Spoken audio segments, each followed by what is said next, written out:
very well represented by the department and all the entities. And if I remember correctly, I did see Honorable DM Godlimpi, Modia. Am I correct in saying that? You are correct, Chair.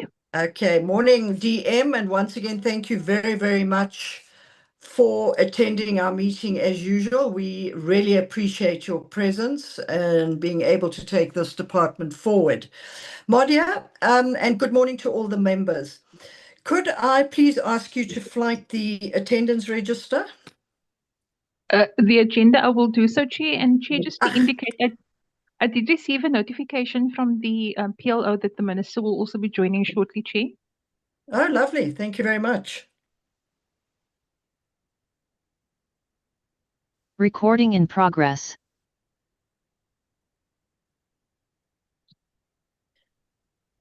Colleagues, as you can see, the agenda has been flighted. We only have one item that we're discussing. We're not having any minutes or reports today because of the briefing by the department, which is a considerable presentation. There are plus minus 100 slides that we have to work through, but the presentation was circulated to everybody, so I take it everybody. I'm sorry, whoever is speaking in the background, please just mute yourself. I see a DG Hamilton. You are not muted. So that is what we have on the agenda today. Madia, any apologies? Yes, Chair. Good morning, Chair. Chair, I received two apologies. One from Sitoli and then another one from Ms. Tlangisa Nodada, who will be joining the meeting late, Chair. Okay, thank you very much. And I see Honorable Montwedi's hands gone up. Honorable Montwedi. A very good morning, Chair, and everyone in the meeting. I would like to send my apology. I'm attending a court, so as soon as the session starts, I'll have to leave the meeting. But for now, I will be joining the meeting. Thank you, Chair. Thank you very much for that. It is noted. Could I then ask for a mover and a seconder for the adoption of the agenda? I see Honorable Pino's hands up. Good morning, Chairperson and colleagues and the Ministry. I move for the adoption of the agenda. Thank you. Thank you very much. Could I ask for a seconder? I second the adoption, Chair. Thank you very much, Honorable Modise. Let's just go out here now. All right, so we have that. Minister DM, today we are discussing many, many things, and I spoke to Madia, and in a letter that was sent to you, we said that we would give you 45 minutes, but because of the compoundness of the presentation, we will be giving you an hour. So if you would be able to have your department go through this in an hour, it would be appreciated. But before I hand over to you, I just want to say to you, DM, going through the presentation, it is, in my mind, very, very ambitious, and it also places significant emphasis on industrialization. And I appreciate this because industrialization is one of the aspects that attracts investments. It helps with localization, it helps with export growth, and hopefully it will look at red tape reduction and transformation. However, the real test will not be the quality of the plans, but whether these targets at the end of the day translate into measurable economic growth and, of course, sustainable jobs, and, of course, the increased investment and improved competitiveness in this already increasingly challenging global environment. So from my side and the committee side, we look forward to engaging on the implementation, the funding, and the risks and accountability. And in saying that, I'm handing over to you, Honourable DM, for your remarks. Thank you very much. Thank you, Honorable Chair. I should just from the outset indicate that the Minister is the one leading the team today. So I'm just holding the fort for now. I was of the impression that he would have joined by now, but he will find us, I suppose, whenever he joins. You are correct, totally correct, Chair. That's a shared sentiment between us and the Select Committee, I suppose, that the test of the pudding is in the eating. Should put it like that. The usefulness of any industrial strategy plan is not so much what the plan outlines or the ambitions that it sets out and all kinds of objectives that it defines. It's the extent to which we can harness all our institutional capabilities to translate it into reality, but also to mobilize sufficient consensus across the various stakeholders to act in unison along the lines of what the industrial policy strategy defines as a path for the country. And in that sense, today's discussion is essentially about framing that sort of framework. What is the work that we want to pursue? What are the constraints that we anticipate will emerge? What are the mitigating steps that we are prepared to take in order to lower the effects of that? What are the global headwinds that might undermine the effectiveness of our strategy? How are we preparing ourselves to navigate those global headwinds? What are some of the domestic constraints, but where are areas of improvement that we've seen which are going to aid the work that we are doing? That's essentially the kind of outlook that we collectively have.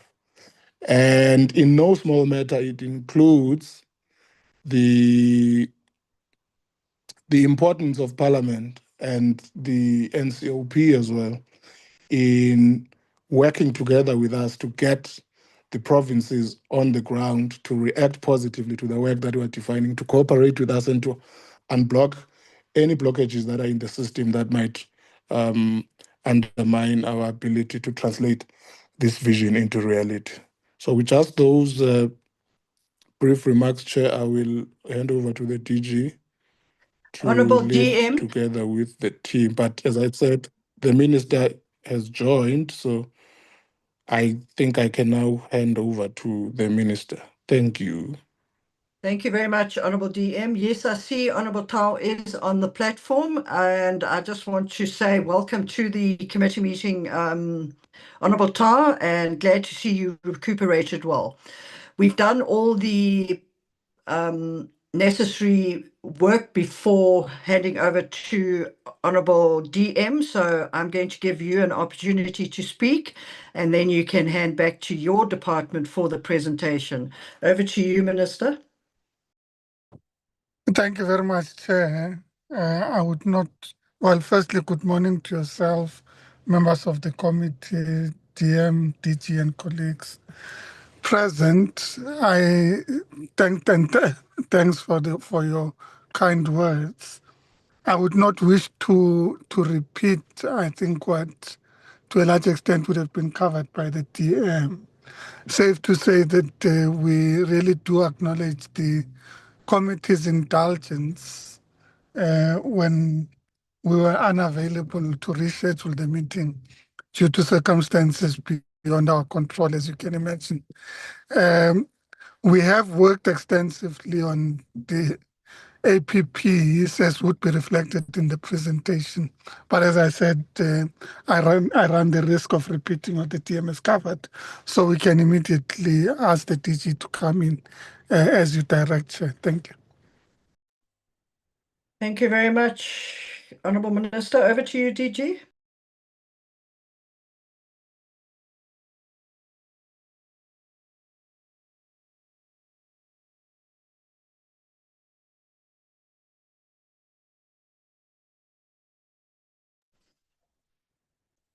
DG, I do not know if you are maybe on silent because we see the presentation, but no sound is forthcoming.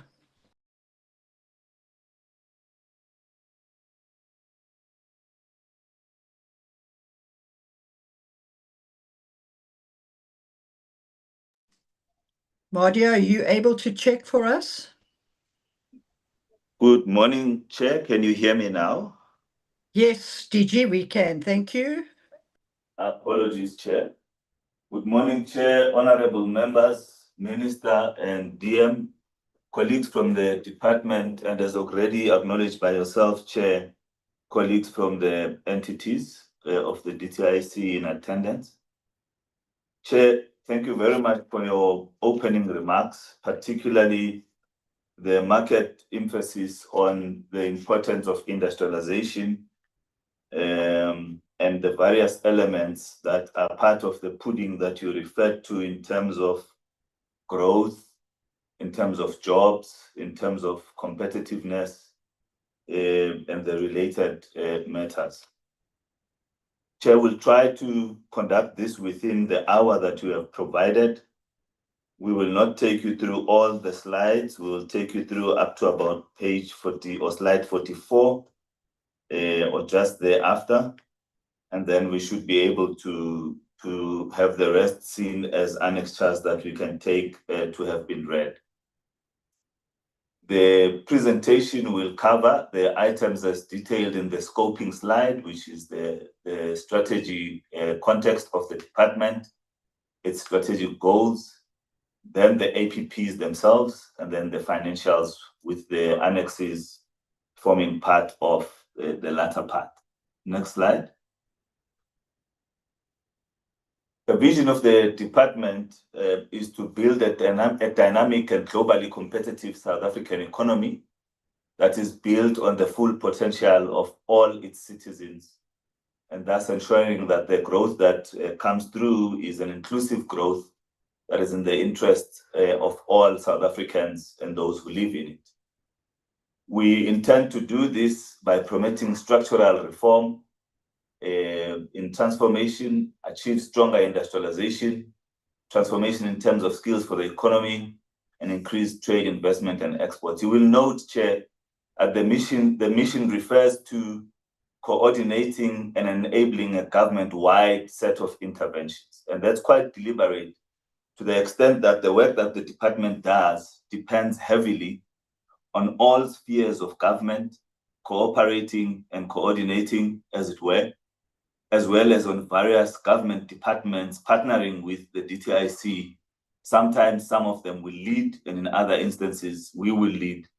But the ultimate set of outcomes that we are aiming for is the reindustrialization of the country, creation of decent jobs, the transformation of the economy, and the building of a capable state. Next slide. Globally, Chair, we are quite familiar with events that have taken place in the last couple of months. Quite markedly, the ever-changing US tariffs unilaterally imposed as they are on various countries based on their predisposition or at least experience thereof by the US relative to those countries. But I think the most important recent developments have been the conflict in the Strait of Hormuz.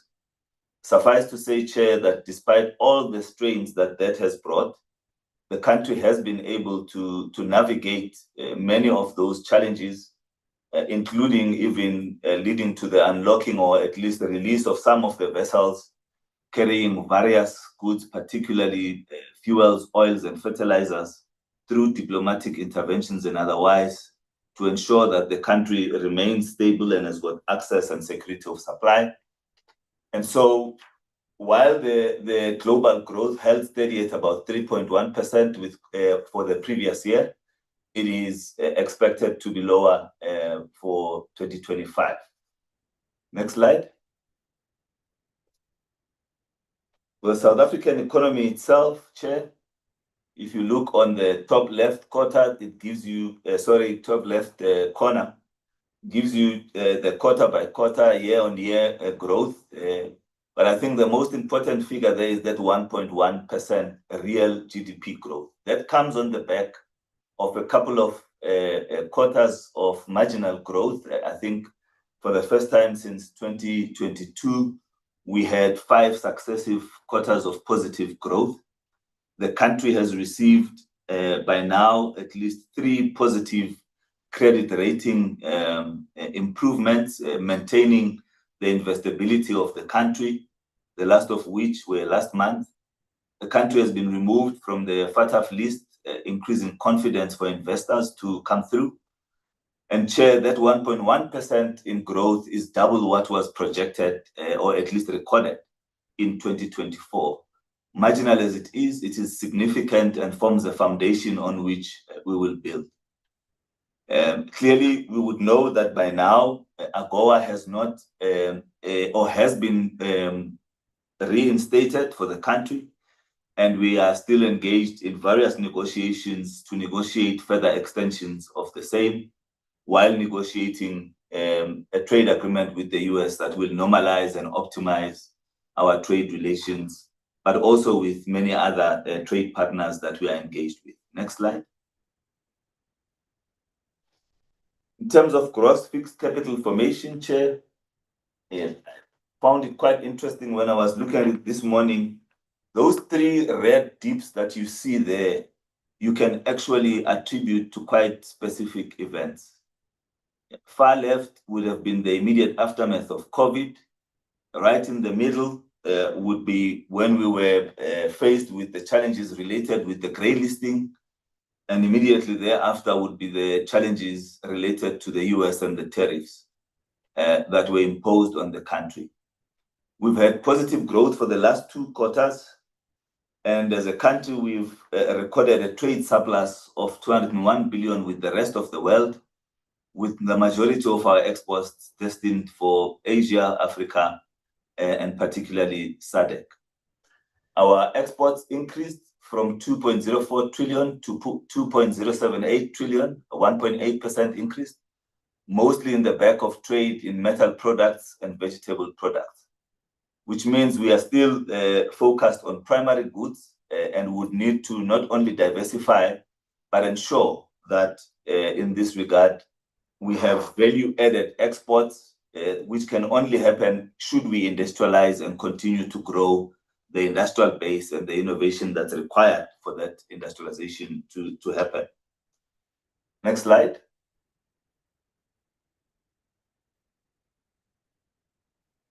This is just the overall overview of our SWOT analysis that was undertaken. I'll take that as read. Next slide. Provides an alignment of the work that we are doing within the broader strategic framework in the government planning cycle. Without spending too much time here, Chair, I think there are 2 key elements to note in this regard.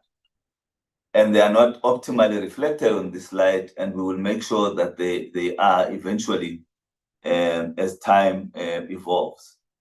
On the bottom right corner, we refer to the National Industrial Policy, which is now called the Industrial Development Strategy. It is recently approved by Cabinet, I think about 4 weeks ago, and is forming the basis of the country's industrialization trajectory going forward, with Cabinet having worked on the document on at least 3 occasions, providing guidance that has become key on how we will achieve this. And in that strategy, you will find that coordination becomes a key pillar of how we also execute the work that we are doing, and emphasizes this government-wide approach to industrialization. But what we're saying here is we fully aligned with all government priorities from the NDP to the MTDP. And a key document not expressly mentioned here is the GAIN implementation strategy, which was approved as well by Cabinet on the 5th of December, if I remember correctly. And so those are the 2 key observations, Chair, that need to be taken away from this slide, that we now have an implementation plan that has been approved economy-wide for both the growth and the industrialization of the country, with the industrial development strategy forming one of 3 pillars within the GAIN implementation strategy. So there is linkages deliberately woven into how we put these plans together and how we intend to execute them. Next slide. provides the cluster's overview of the key pillars that are identified by the cluster itself in order to support and achieve the economic growth of 3% by 2029 at end of term. Structural reforms involve stable electricity, freight logistics, delivering local government improvements, the catalytic sectors that we will be focusing on broadly within the cluster, ensuring that there's investment stimulus. Chair, you were quite specific about the issues of red tape reduction, and we wish to also emphasize particularly the AfCFTA and its successful implementation, with many efforts ongoing in that regard to be reflected in the APPs themselves.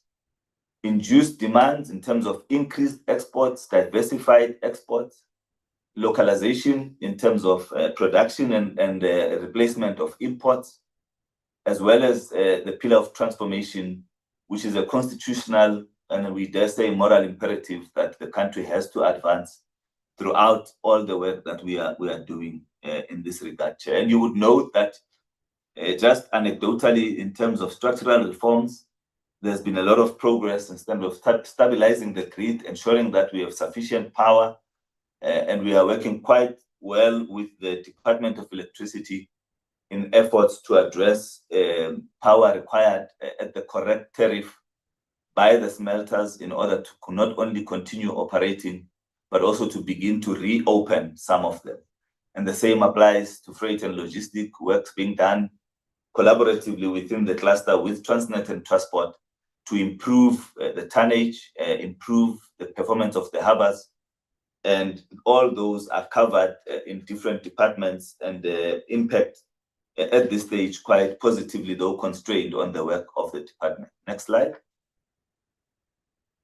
This is again at a cluster level, gives you an overview of what the cluster's national targets are across all government departments. 7 million jobs to be created, 3 million work experience, induced demand in terms of technologies that are designated, increase in domestic tourism trips, investment 3 trillion, this being a new target that came after the South African Investment Conference that was successfully hosted and led to the initial goal of 2 trillion being ever so nearer, and the president pushing the envelope and stretching us to say instead of 2 trillion in this term, you will therefore seek to attain 3 trillion rands in investment. Support to subsistence farmers, ensuring that we increase the participation of workers in the ownership in companies that they work in, increasing exports to the rest of the continent, as well as support to SMME and reduction in red tape. From a departmental point of view, next slide, this translates within the term to the creation of at least 60,000 jobs, and this is just based on direct jobs created through instruments like incentives.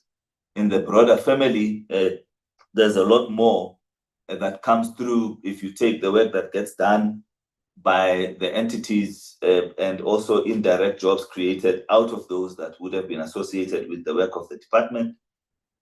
Work experiences enabled the 250,000. Induced demands in terms of technologies. You will see that we have little impact or contribution to direct tourism trips, but we do support, for instance, the Department of Tourism through entities like the NEF in developing some of the SMMEs in some of the in that sector specifically. Investment, I think that should change to the 3 trillion. I think we did not update this part of the slide. And then the ESOP is a direct target for us. Exports remain also the same as a target for ourselves. The operationalization of the transformation fund in this financial year and its aggregation of 100 billion rands over the term, it remains a key target in this regard, with the entities' contributions cited on the right-hand side, as it were. Next slide. Our industrial development strategy is premised on the so-called 3 Ds: decarbonization, which is green industrial growth and global competitiveness; diversification in terms of trade expansion; industrial depth localization, including exports, as well as the markets we are accessing, as well as digitalization, leading to increased productivity, services, export sector, as well as youth jobs. So we have clear economic outcomes in terms of growth, jobs, and industrialization, and we have very well-defined priority sectors that are an integral part of the strategy itself. Next slide. Just provides an overview. Next slide, please. Of the 3Ds, which we have previously presented to this committee when we previously appeared. Suffice to say, Chair, that in each of these, the whole department contributes based on the mandate of each of the branches, starting with the trade branch, negotiating the type of instruments that enable each of those, be it the digital protocol in the AfCFTA or the decarbonization agreement that has been signed with Japan, or the clean trade and investment program that has been signed with the EU, which we will potentially touch on at a later stage. Next slide. So what progress has been addressed and achieved in 2025-2026? We have recorded the 645 billion rands investment secured as reported on the 31st of March at the South African Investment Conference. Our SEZs, 12 of them in 8 provinces, have operationalized in excess of 224 investors. And the minister is in the process of designating and expanding various SEZs, including Fitahomo in Limpopo, a Dube Trade Port in KZN, as well as the pharmaceuticals SEZ that will be linked with Guga in Gqeberha, with work taking place in Limpopo, in Northwest for Bujanala that will come through in this financial year.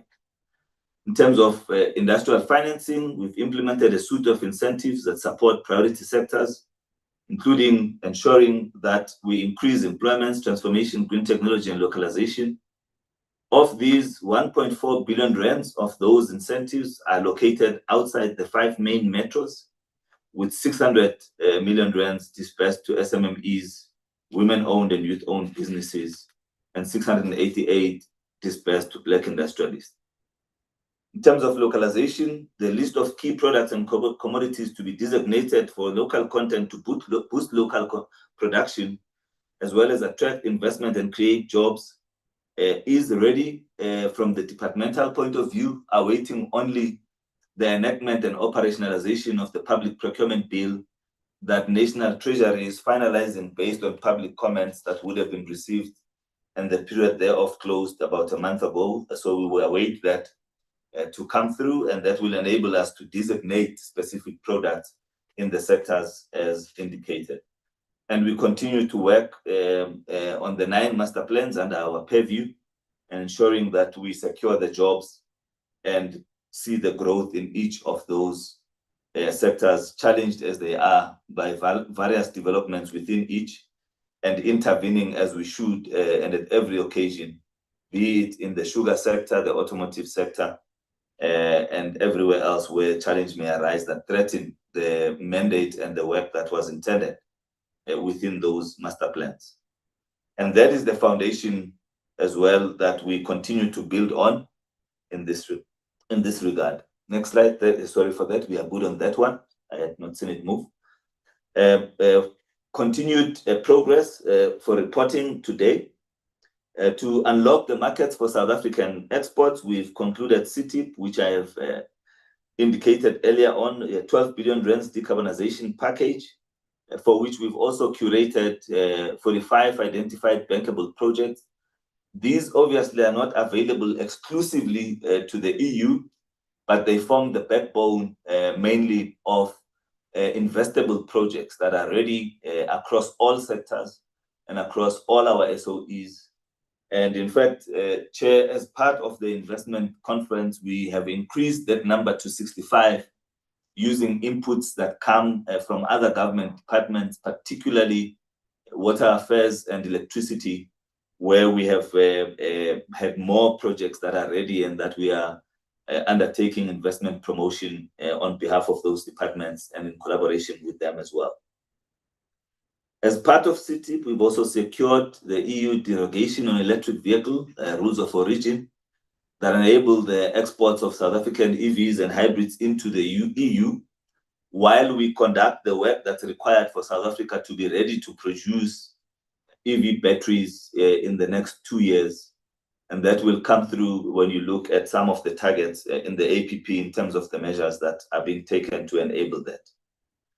We have signed the CAEPA with China, which unlocks duty-free treatment, and we are currently in discussions in 4 areas. The semiconductor MEU has already been proposed and being signed off, but there's the green industrialization package as well as work that is being done to ensure that we have regulated and optimally managed trade between ourselves and China, including through a pre-export verification process, which will not only apply to China, but will apply to all our trading partners once it is rolled out.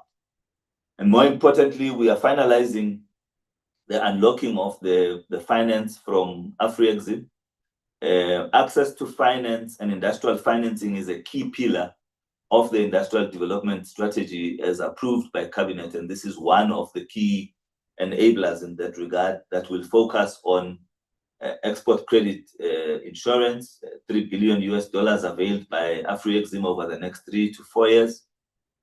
Transformation through the Transformation Fund, it's another $3 billion. And then lastly, what we refer to as a country program, which is funding for industrialization at $8 billion. The MOU that will enable all of this beyond the domestication that took place through the accession last year or early this year will be signed in this week still, should the negotiations be completed in Egypt this coming weekend with the Minister in Leadership Chair. Next slide. Key interventions to create conducive regulatory environment. We have covered grounds, and the Chair would have seen that we are addressing various issues of concern in the national gambling space, everything from advertising to sites that are not registered, that have been closed down, to enhancing the drive on responsible gambling and the reduction of harm, as well as ensuring that where people choose to be protected in this regard by self-exclusion measures, all of those are regulations that are being worked on or have already been completed by our regulations branch, working very closely with the National Gambling Board, which in and of itself will be capacitated in the near future with a new board, since we have now received all the appointments from other government departments that were key for the constitution of that board. And there are many other activities that take place, starting with the tariff setting body in ITEC, as well as the amendments that have been proposed to enable not only the Transformation Fund, but the review of the short-term elements that are within ministers' purview in relation to transformation in this regard, and ultimately the revival of the amendments in the national credit space that should also be completed around Q3, Q4 of this financial year. Next slide. For 26-27, we'll consolidate the delivery and accelerate economic impact in the work of the department. And this finds itself in those key strategic narratives that are driving the APP for 26-27. The implementation of the industrial development strategy for guiding industrialization and localization in South Africa, expanding domestic manufacturing by a minimum of 0.6% based on the measures that are led by the sectors branch, increase investment by 750 billion, so a new target above the 645 that was achieved in the previous financial year, targeting 154 billion rands in exports to Africa, a 20% increase in ownership of black entities, revision of the regulations in BEE, and the creation of 100,000 jobs by the DTIC ecosystem, including the entities, the revised BEE regulations published for implementation, and a 4 billion rands dispersed to enterprises that comply to the BEE Act, as it were. The cross-cutting enablers are the conclusion of the Omnibus Bill, which we are also aiming for Q3, Q4 this financial year. Regulatory reforms ongoing in the areas listed, particularly gambling, liquor, national credit, and companies, as well as reducing the turnaround time in all the entities of the DTIC, as well as within the DTIC itself. And finally, working in collaboration with various stakeholders, having an impact on the reduction of illicit trade. And this includes, amongst others, and drafting the enabling track and trace regulations that will then permit the utilization of track and trace technologies that will allow us to manage illicit trade, or at least reduce it in designated sectors from alcohol, cigarettes, cement, and related sectors. Next slide. So it just gives you a summary of the indicators between 2025 to 2027, sorry, 2026, 2027. Overall, there's a total of 81 targets compared to 71 in the previous year. We are not increasing for the sake of increasing, Chair. We actually work quite hard to try and reduce the numbers, but the need to be specific and detailed and focused on each target in this regard led us to this increase, and we will continue to try to manage the targets so that we are able to track them and report of them meaningfully without undue complexity. But we do believe that the manner in which we have done it is still suitable for purposes of overseeing the portfolio as a whole. And that just gives you the alignment, which branch has got how many, and how that aligns with each of the priorities. Next slide. DTIC ecosystem as a whole, led by the minister through the strategy that has been approved and remains valid for this financial year. The core branches from a delivery point of view remain trade in terms of the negotiations and management of the multilateral agreements and relationships. Investment and special development, including SEZs, the sector's branch responsible for all the desks across the various sectors. The incentives branch, where we spend the bulk of our money, just over a third of the department's budget. The exports branch, that's looking at the promotion of exports and diversification thereof. Transformation and competition, including managing and assisting the Competition Commission in the work that it does. And then those are supported by our research branch, our regulations branch, and the administrative branch, which includes all the key compliance elements like risk, internal audit, and HR, as well as CM and the CFO.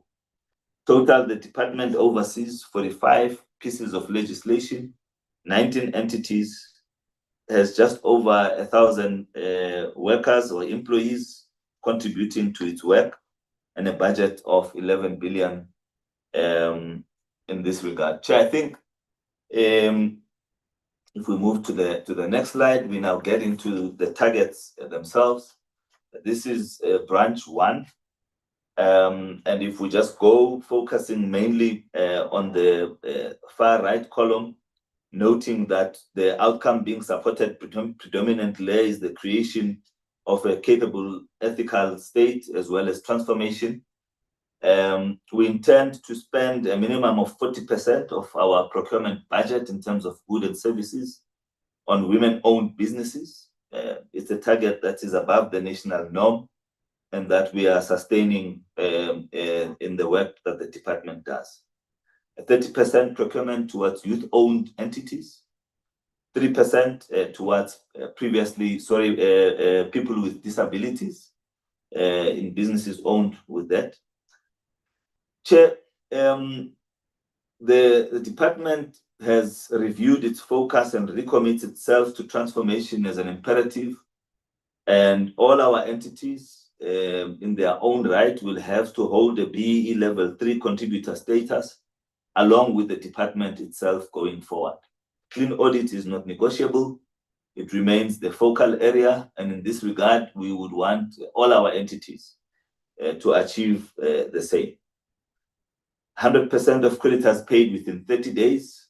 Payments are the lifeline of all businesses, particularly SMMEs and emerging businesses. And so the department with its entities works towards that as a key target. 60% of secured funding activated for implementation, and this is across all the funding instruments that the department is entrusted with or has got access to. Then, as we say, in terms of our performance as a department as well as our entities, a minimum 80% performance for all the family as a whole.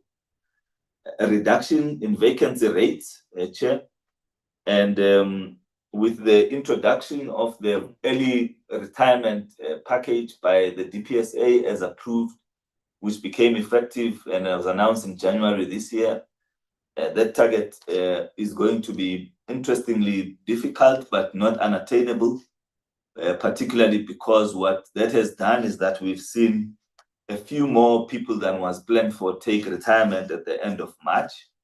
And so our vacancy rate was increased from 14% to 16%.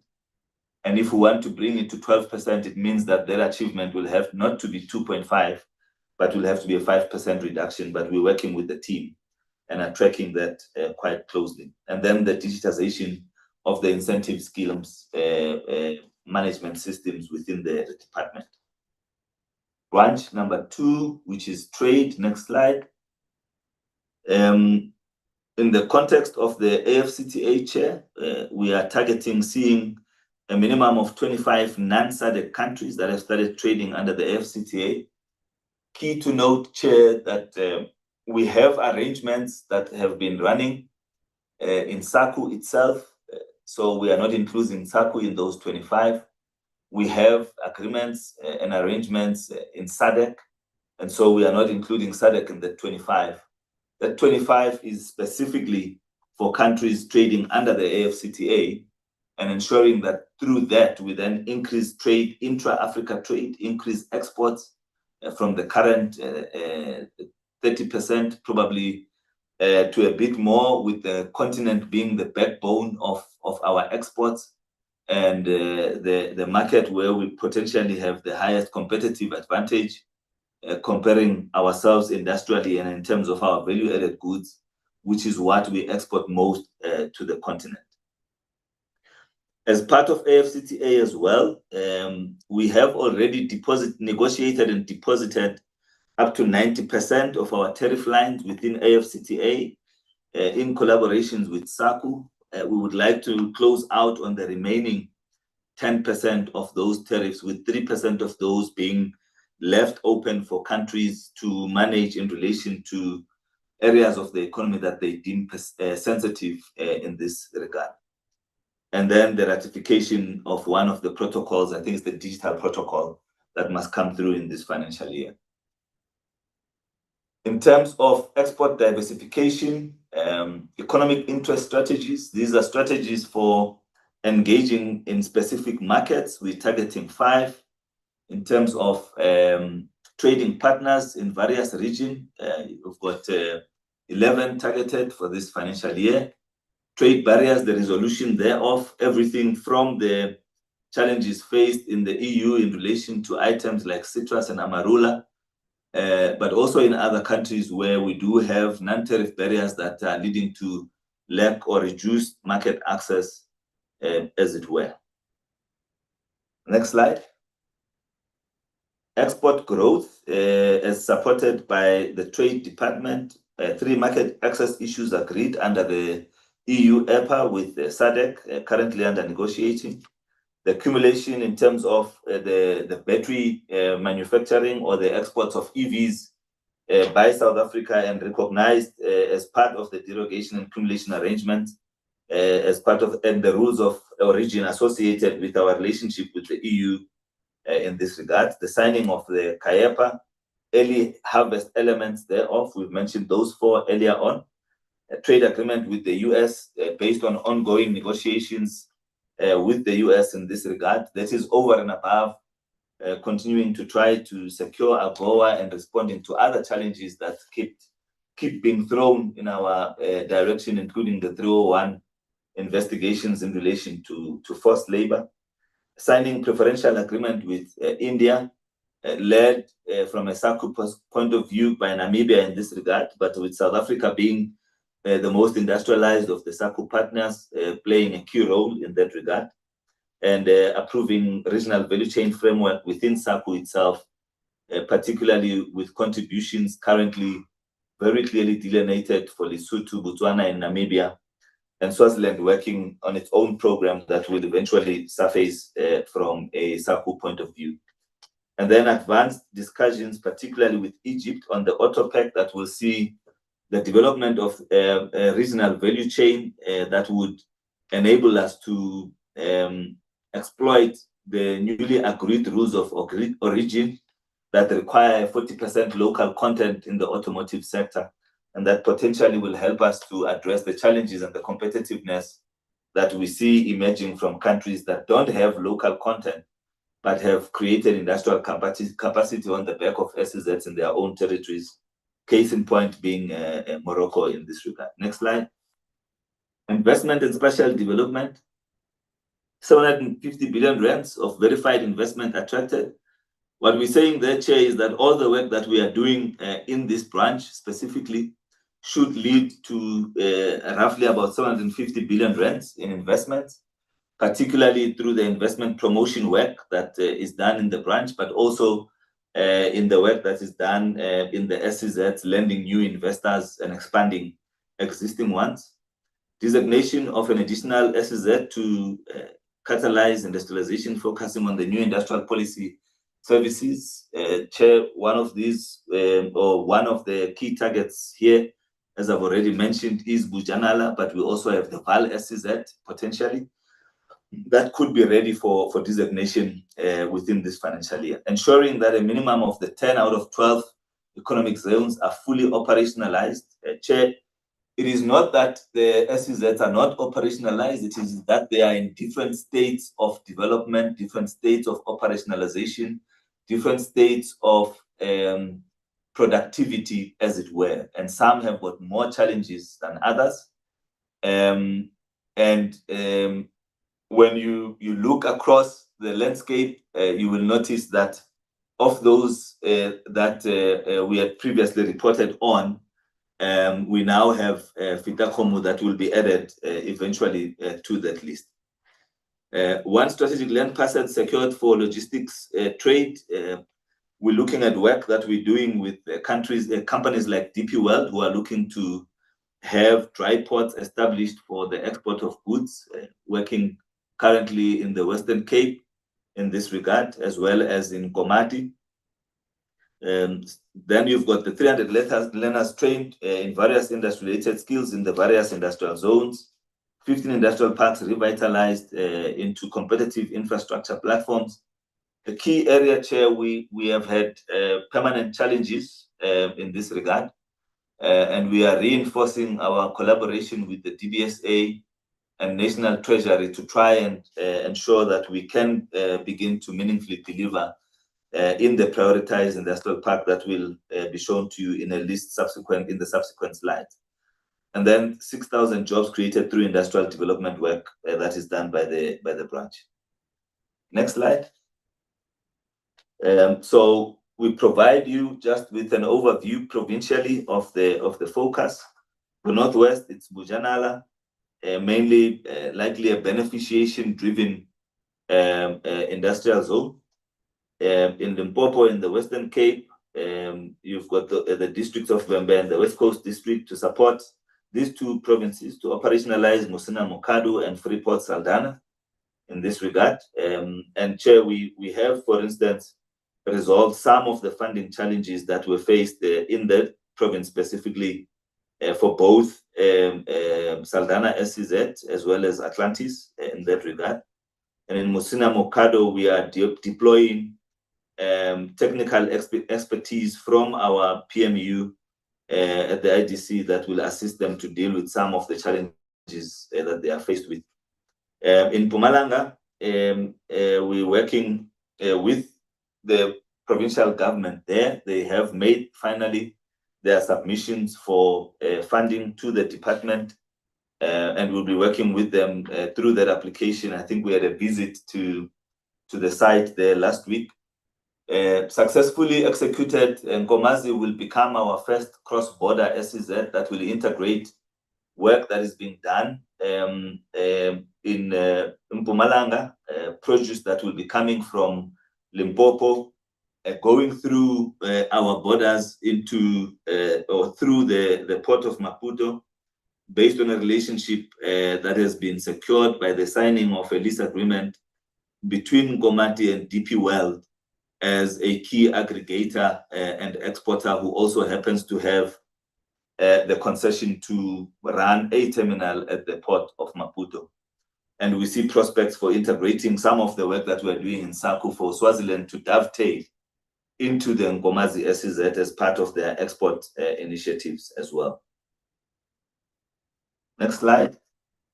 Gauteng, Free State, Eastern Cape and Western Cape, as well as KZN, through our M&E processes, we busy looking at skills development, as well as ensuring that we avail OPEX for various industrial zone programs and the SEZ unit that are availed to support those provinces. And then jobs to be created through industrial development, Chair.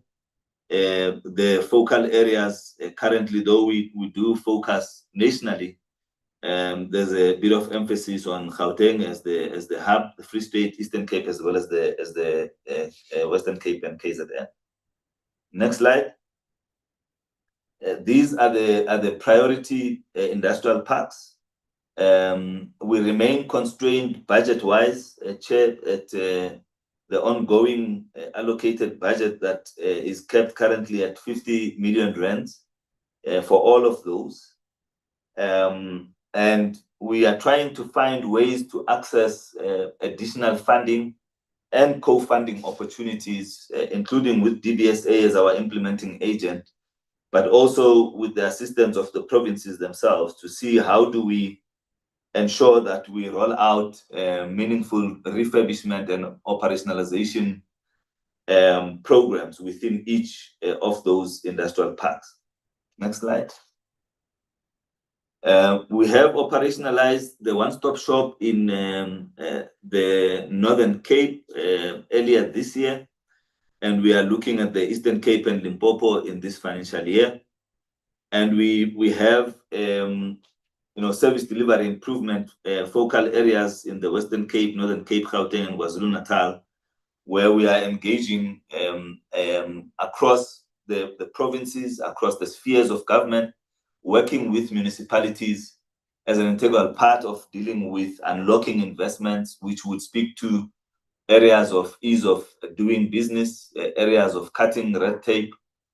And Chair, we are not mentioning the work that contributes to this through the establishment of a national fusion center that will tap into all those one-stop shops and ensure that in future, when investment comes through, it does not get looked at on a piecemeal basis by each government department and by each province, but centrally through one coordinated mechanism with one dashboard that one would be able to interrogate and see what investments are stuck where in each sectors and what does unlocking that investment require. And once unlocked, what would that impact be in this regard? Next slide. In terms of the sectors, various interventions, I've already mentioned the increase in domestic manufacturing by 0.6% as a target. We're looking at increasing our value-added critical minerals production to 1% of the global market in terms of access, as it were. One of the projects that will be contributing this is the Nyanza project that is starting construction at Richards Bay on a titanium dioxide plant that has seen significant investment of no less than 15 billion rands coming from various funders, both continental and local. 100 billion rands increase in the target for procurement value of locally manufactured goods. And this is over and above what is already being done by the department to look at how to protect local productive capabilities, how to work with government departments to include localization as a compulsory requirement even before the procurement bill comes through, And so we have targeted sectors like pharmaceuticals in this regard, electricity with the rollout of the 14,000 kilometer power lines, as well as the projects in the Transnet space in terms of manufacturing of wagons that will increase the tonnage capacity within the transport and logistics space. A 1% reduction in importation of rail transport equipment, a 10% increase in the growth of the cannabis industry, with the intention of ultimately being able to finalize elements of the master plan and the commercialization strategy in this regard, despite some of the legal challenges that we remain faced with in this regard. Implementation of measures for EV battery production. This is part of the preparations for being able to produce these batteries by 2028. We have 2 years from now to do that. 10% increase in renewable energy components, as well as addressing various challenges in the steel sector, as well as implementation of our decarbonization strategy in collaboration with other government departments, particularly National Treasury and Department of Environmental Affairs and Energy in this regard as well. Next slide. As part of the master plan to intervene in addressing the various challenges that are facing the sector and improving the APDP on a negotiated basis, ongoing engagements in that regard, as well as in the cement space and the sugar industry, with the reforms and the new master plan having been recently adopted there as late as just about a month ago as part of the interventions of stabilizing the sugar industry. Next slide, the regulations branch. We've already spoken, Chair, quite a bit in terms of gambling, national credit regulations, improving turnaround times in the department and across its entities, the tracking regulations to enable track and trace, amendments to the regulations bill, the company regulations bill, as well as the completion of the work around the omnibus bill, as it were. Next slide. The incentives branch, where the bulk of the department's budget sits, that 5 billion rands will be leveraged to result at least in 35 billion rands in investments as a return on investment of the work that the incentives enables. So a six-fold return on investment in this regard. Rent value of monies dispersed or incentives dispersed to compliant entities, we're looking at 4 billion rands, 7,000 jobs created for beneficiaries through the dispersed funds, with an additional 5,000 created through the GBS sector, and 5 billion rands in export revenues, again through the same sector. Here, Chair, there's a bit of work that needs to be done to also ensure that the provinces begin to contribute to securing the services sector in a meaningful manner. And some provinces are beginning to have incentives in their own right that support and complement the DTIC's incentives, as it were. Next slide for an overview of the performance in the previous financial year. We approved applications to the tune of 4.2 billion rands. And in the previous year, we attracted about 31 billion rands in investment. So the target for this year, as I said earlier, is 35 billion rands in this regard. The disbursements for the financial year ended sitting at 5.03 billion rands, with 6,000 jobs created through the supported projects and 4,000 in the GBS and digital space. The services exports overall stood at 11 billion rands, and we supported enterprises outside of the 5 main metros to the tune of 1.4 billion rands, with 688 going to Black industrialists and 612 going to SMMEs, women-owned and youth-owned businesses. Next slide. This gives you a geographic representation by province of where the various incentives were spent. Chair, for avoidance of confusion, the articulation that speaks to 57% and 58% relative to Gauteng and KZN, that percentage speaks specifically to funds that went into the special economic zones in those provinces. So 57% of what was spent in Gauteng went into the special economic zones in the province, particularly TASAS and the GIDZ, and 58% of what was spent in KZN went into Dubai Trade Port as well as Richards Bay in this regard. As indicated earlier, over 1.4 billion was dispersed to provinces outside of the 5 main metros, and some of the cross-border projects in terms of their representation and disbursements are covered in the table on the bottom right corner for your information, Chair. The spread, next slide, of the projects that were supported over the financial year. We supported projects in 8 metros and spread across 33 districts. I think that should read 25, 26, Chair, not 26, 27, because we're speaking about what we have funded and not what we plan to fund. Apologies for that, Chair. Next slide, in terms of exports, beyond the need for diversifying exports across various markets, led and enabled by the butterfly strategy that sees the continent as the main core market for our exports, particularly from a value-added point of view. We continue to do work, Chair, to increase the exports of the exports of manufactured goods to targeted markets, with a target of 146 billion. That is a target for increase in that space. In terms of manufactured exports in priority industrial policy sectors into the AfCFTA, an additional 154 billion.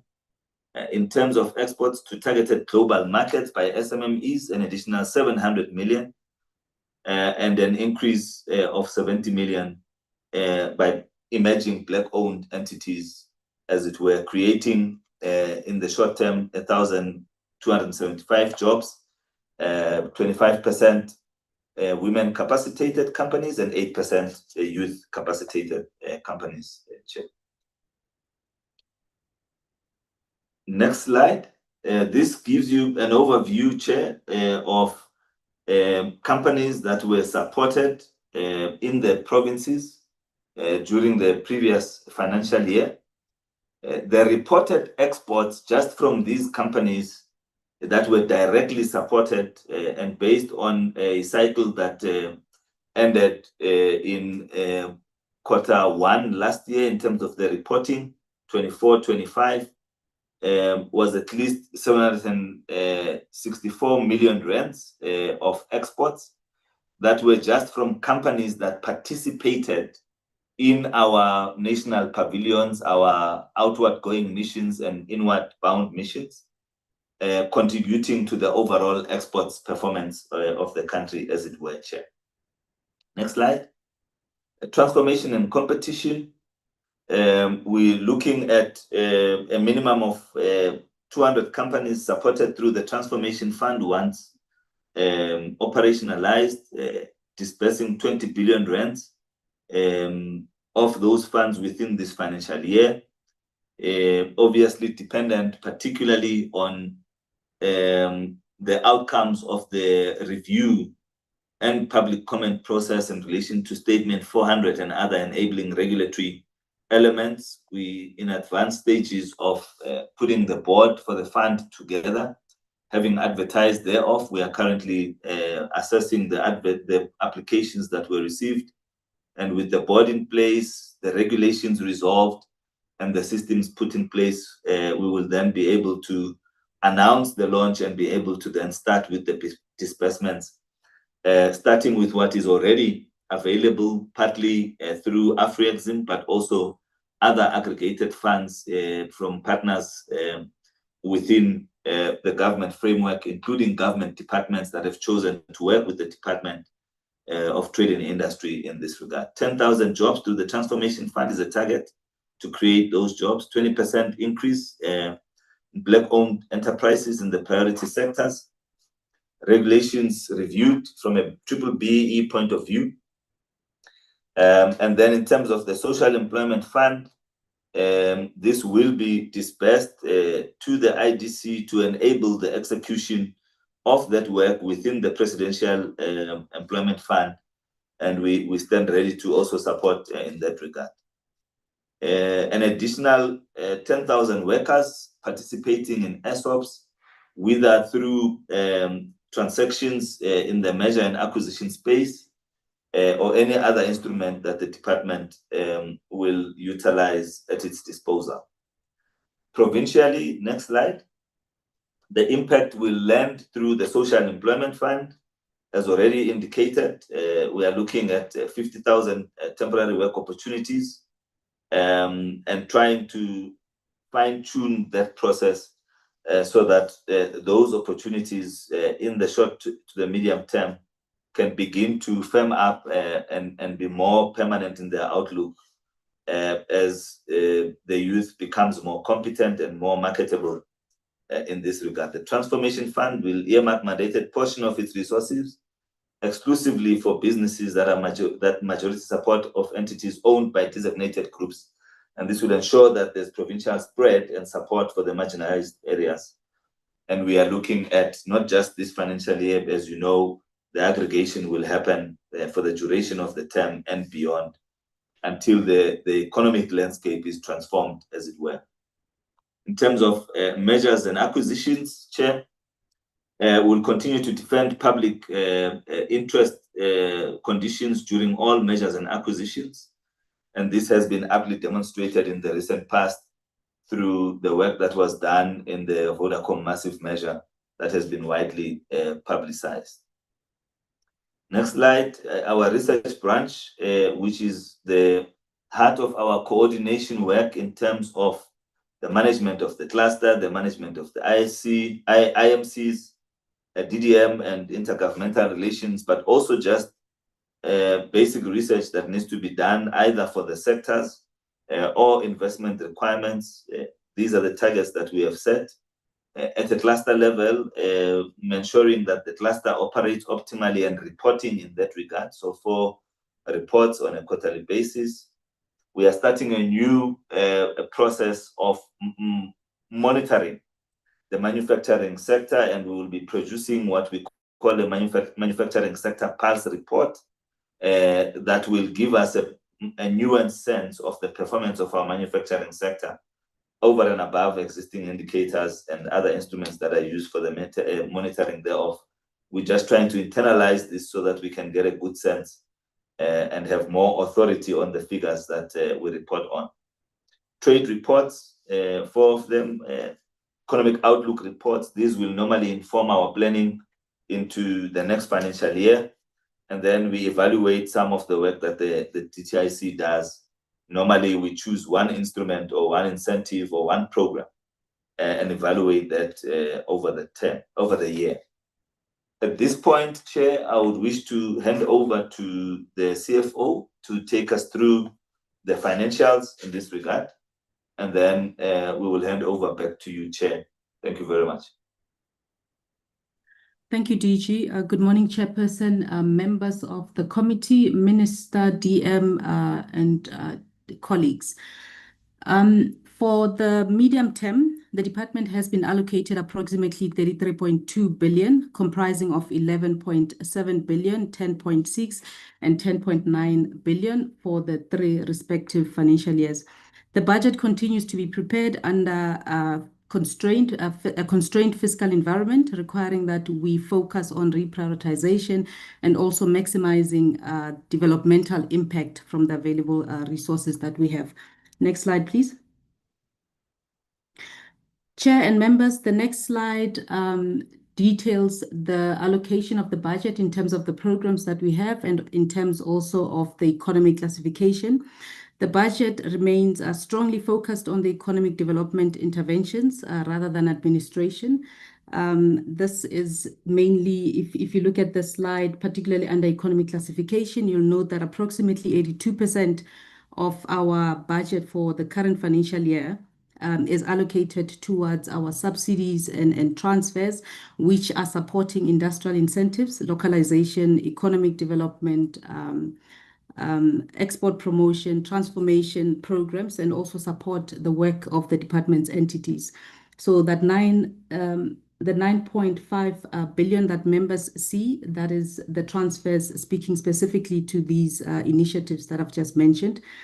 The largest allocation of the budget is that 5.4 billion towards the incentives. And then the next one is the transformation and competition at 2.2 billion, with the third one being the sectors at 1.7 billion. Chair and members, the significant decline that you see under the transformation and competition program over the 2 outer years, it's primarily due to the once-off allocation that we currently have for the Social Employment Fund. We will be going back to Treasury to try and get additional funding so that we continue to support the program going forward.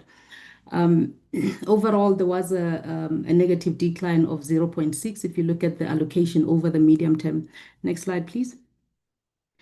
Chair and members, on the next slide, this slide demonstrates the direct alignment between the resources that we have and the performance commitment as contained in the APP, linking specific indicators that we have with the branches and what we have allocated for those specific indicators. I won't go into the detail of the indicators. Those are the ones that DG has just presented. So we're just showing how we have then allocated the budget towards those. The bulk of that, again, went towards the incentives. So that continues into the next slide. It's also a reflection of the fact that we are committed to industrial expansion, job creation, amongst others. Next slide, please. Chair, on slide 46, we then reflect the budget in terms of the categories, how we've distributed it in terms of the categories that we have in the department. The largest share, which is sitting at 34.9%, that has been allocated to the business incentives, while 9.9% of that, which is also within business incentives, it's allocated towards infrastructure investment incentives.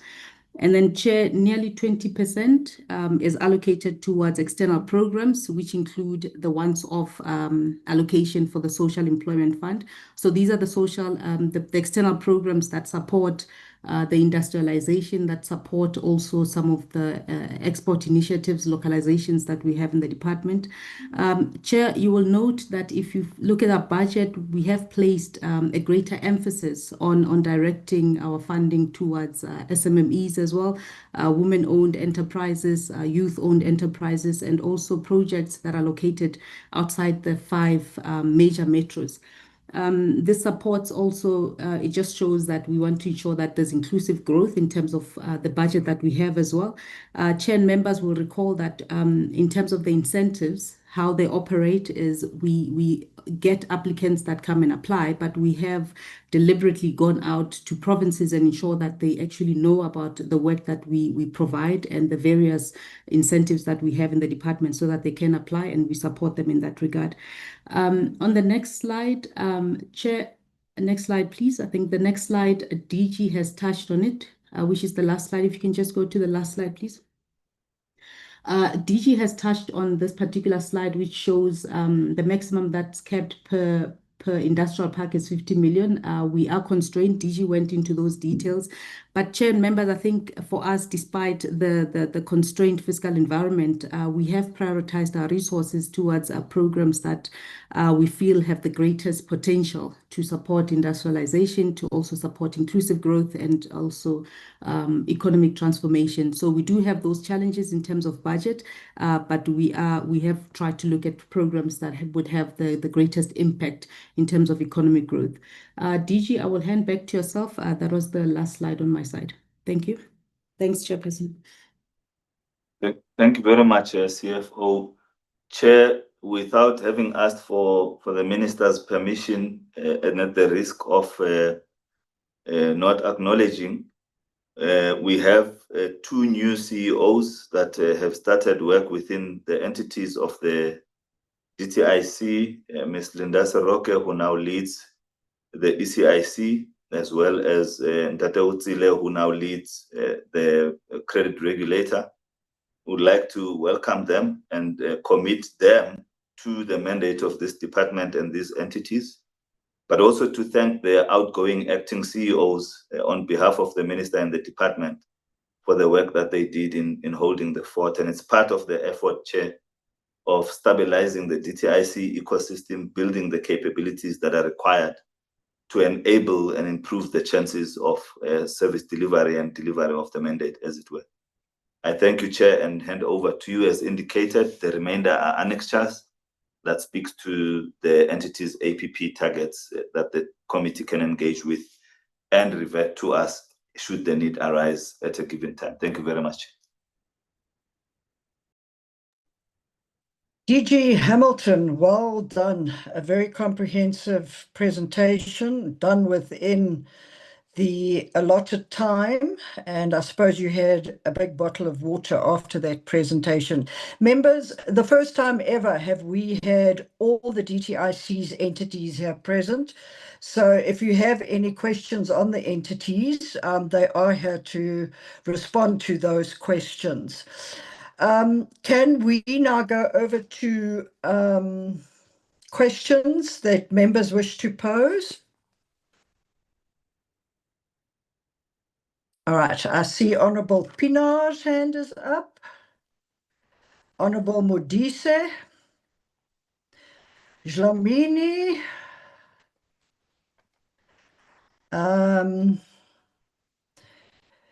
As Honourable Modise also always says, going once, going twice. Also up. Van der Berg, just in time. Going 3 times. Oh, Mabilo is also just made it. Okay, colleagues, in that order, Honourable Pinar, Modise, Dlamini, van der Berg, Mabilo. Thank you.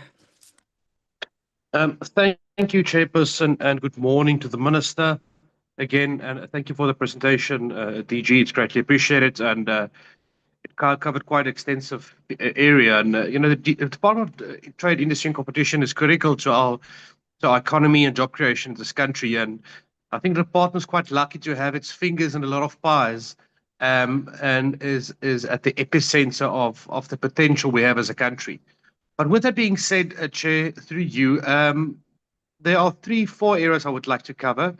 The first one is I wanted to have a discussion or an opinion from the DG, and then maybe the Minister can come in also at the end on this, is the development of the omnibus bill.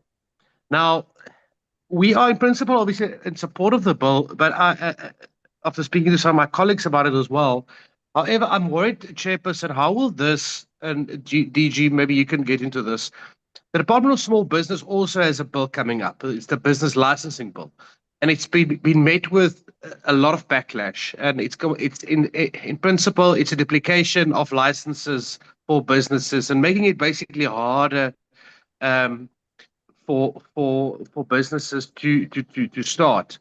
Now, with your omnibus bill, I want to know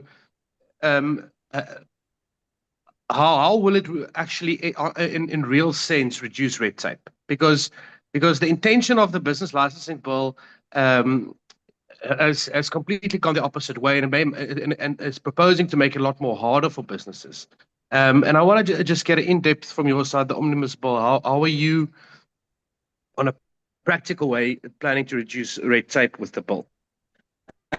Secondly, I want to speak to the semi-knockdown and completely knockdown vehicles that are currently we're all seeing on the roads, and any legislation the department is planning to engage on, because our local manufacturers, and with that being asked, our local manufacturers like Ford, our committee visited the Ford factory where they are manufacturing from chassis to windscreens to reinforcements, and then investing so much in our manufacturing sector, and they are now losing market share to some of the knockdown and completely knockdown imports we're seeing.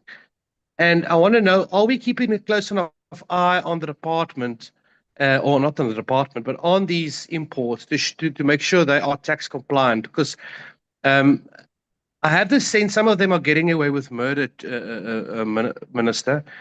We visited Bike at Kucha, and it was basically a fake factory. there was very minimal assembly being done there or manufacturing being done there. It's basically just them putting a battery in a car and maybe putting a few lights in. And I'm worried our local sectors and companies that are investing billions into South Africa and creating, desperately needed middle-class jobs for people. And not only those manufacturing jobs, but also downstream jobs, service centers, resellers, whatever it might be. And these imports, and unfortunately some of them are quite cheap imports, is really having a market effect on the manufacturing sector locally. And what is the minister's and the department's plans on that?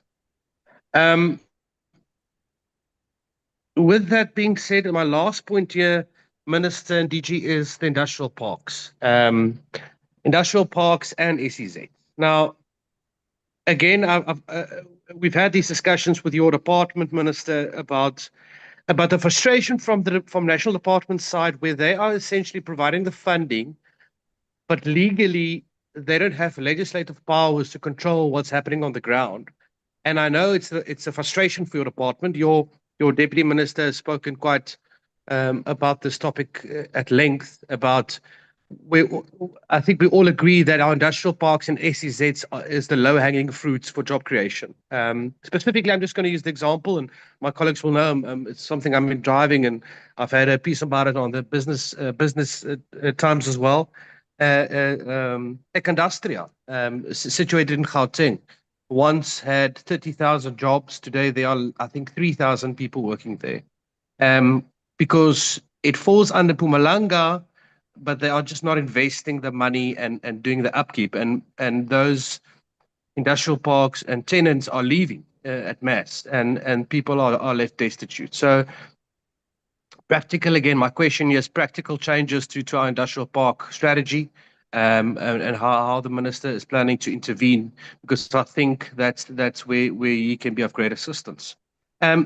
The DG spoke about the SEZ at Messina Mokado, and he spoke about some headway that's been made there. Minister, I don't know if you've been at the Messina Mokado SEZ. We as a committee was there last year, I believe. It's a felt with no infrastructure. Some trees have been removed, that's about it. But I can tell you that we've spent as government 70 million rand on consultants at this stage on the project.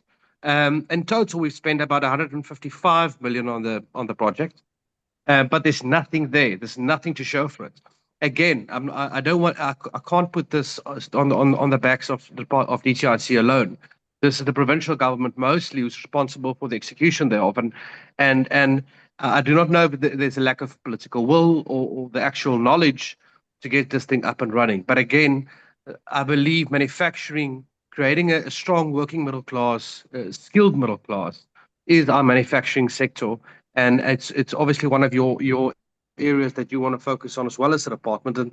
And what is our plans there with that SEZ and specifically the Mokado and Messina SEZ? Because I'm from Limpopo, Minister, so of course, the unemployment rate in Limpopo is staggering. So if we just want to get your inputs on that as well.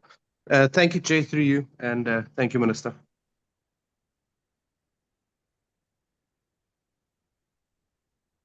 Honorable Modise.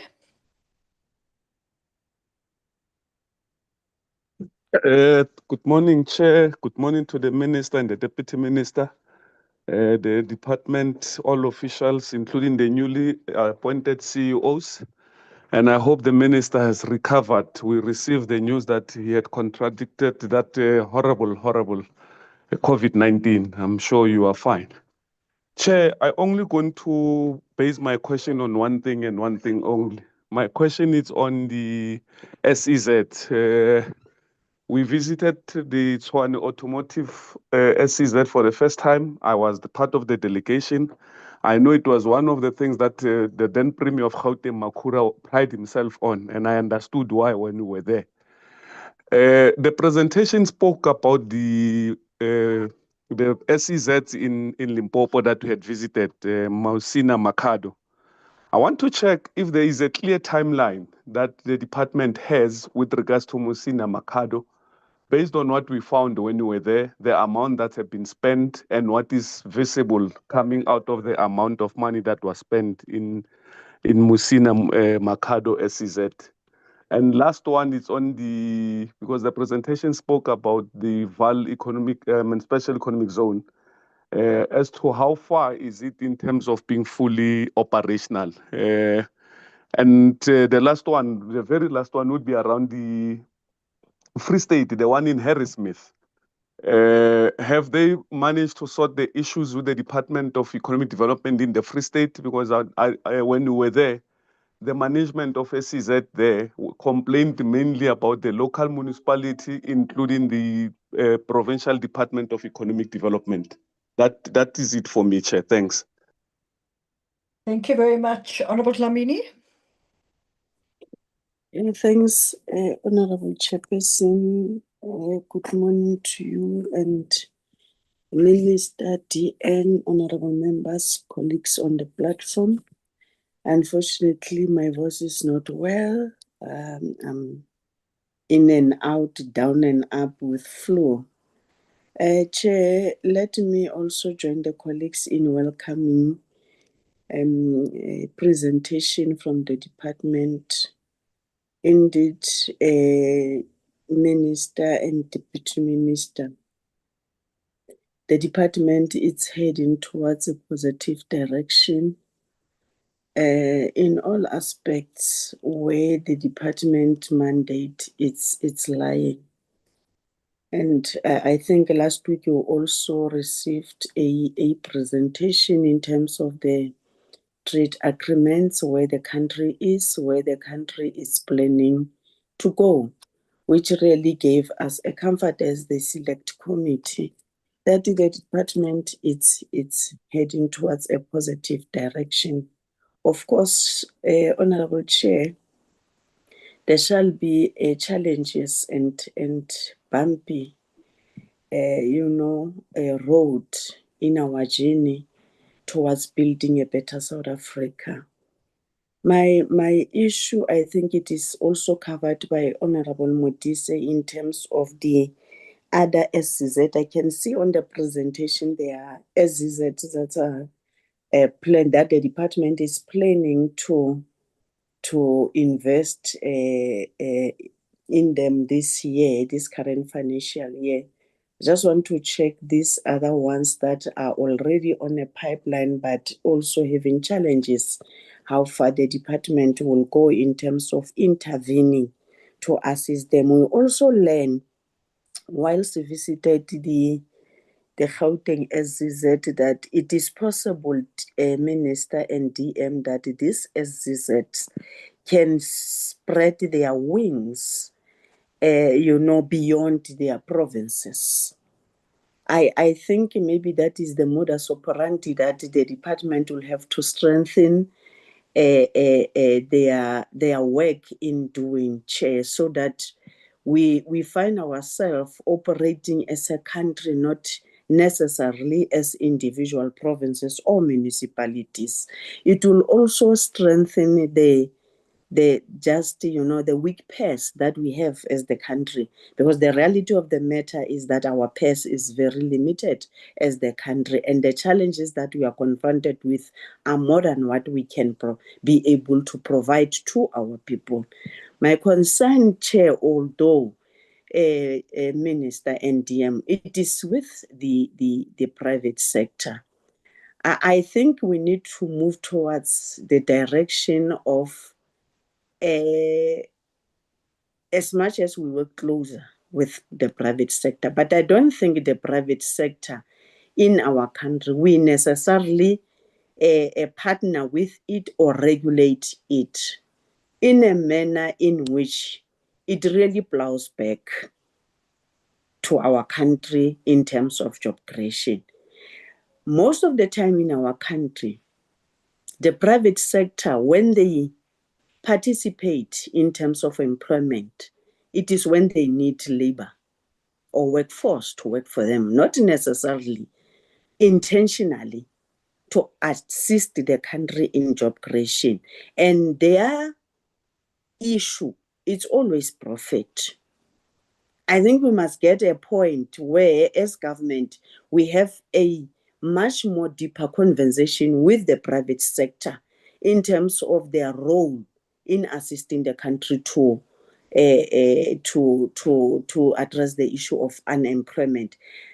Honestly speaking, it cannot be government alone, but the nature of our understanding as South Africans is that government is the only one that's supposed to create jobs for its people, which is not the case.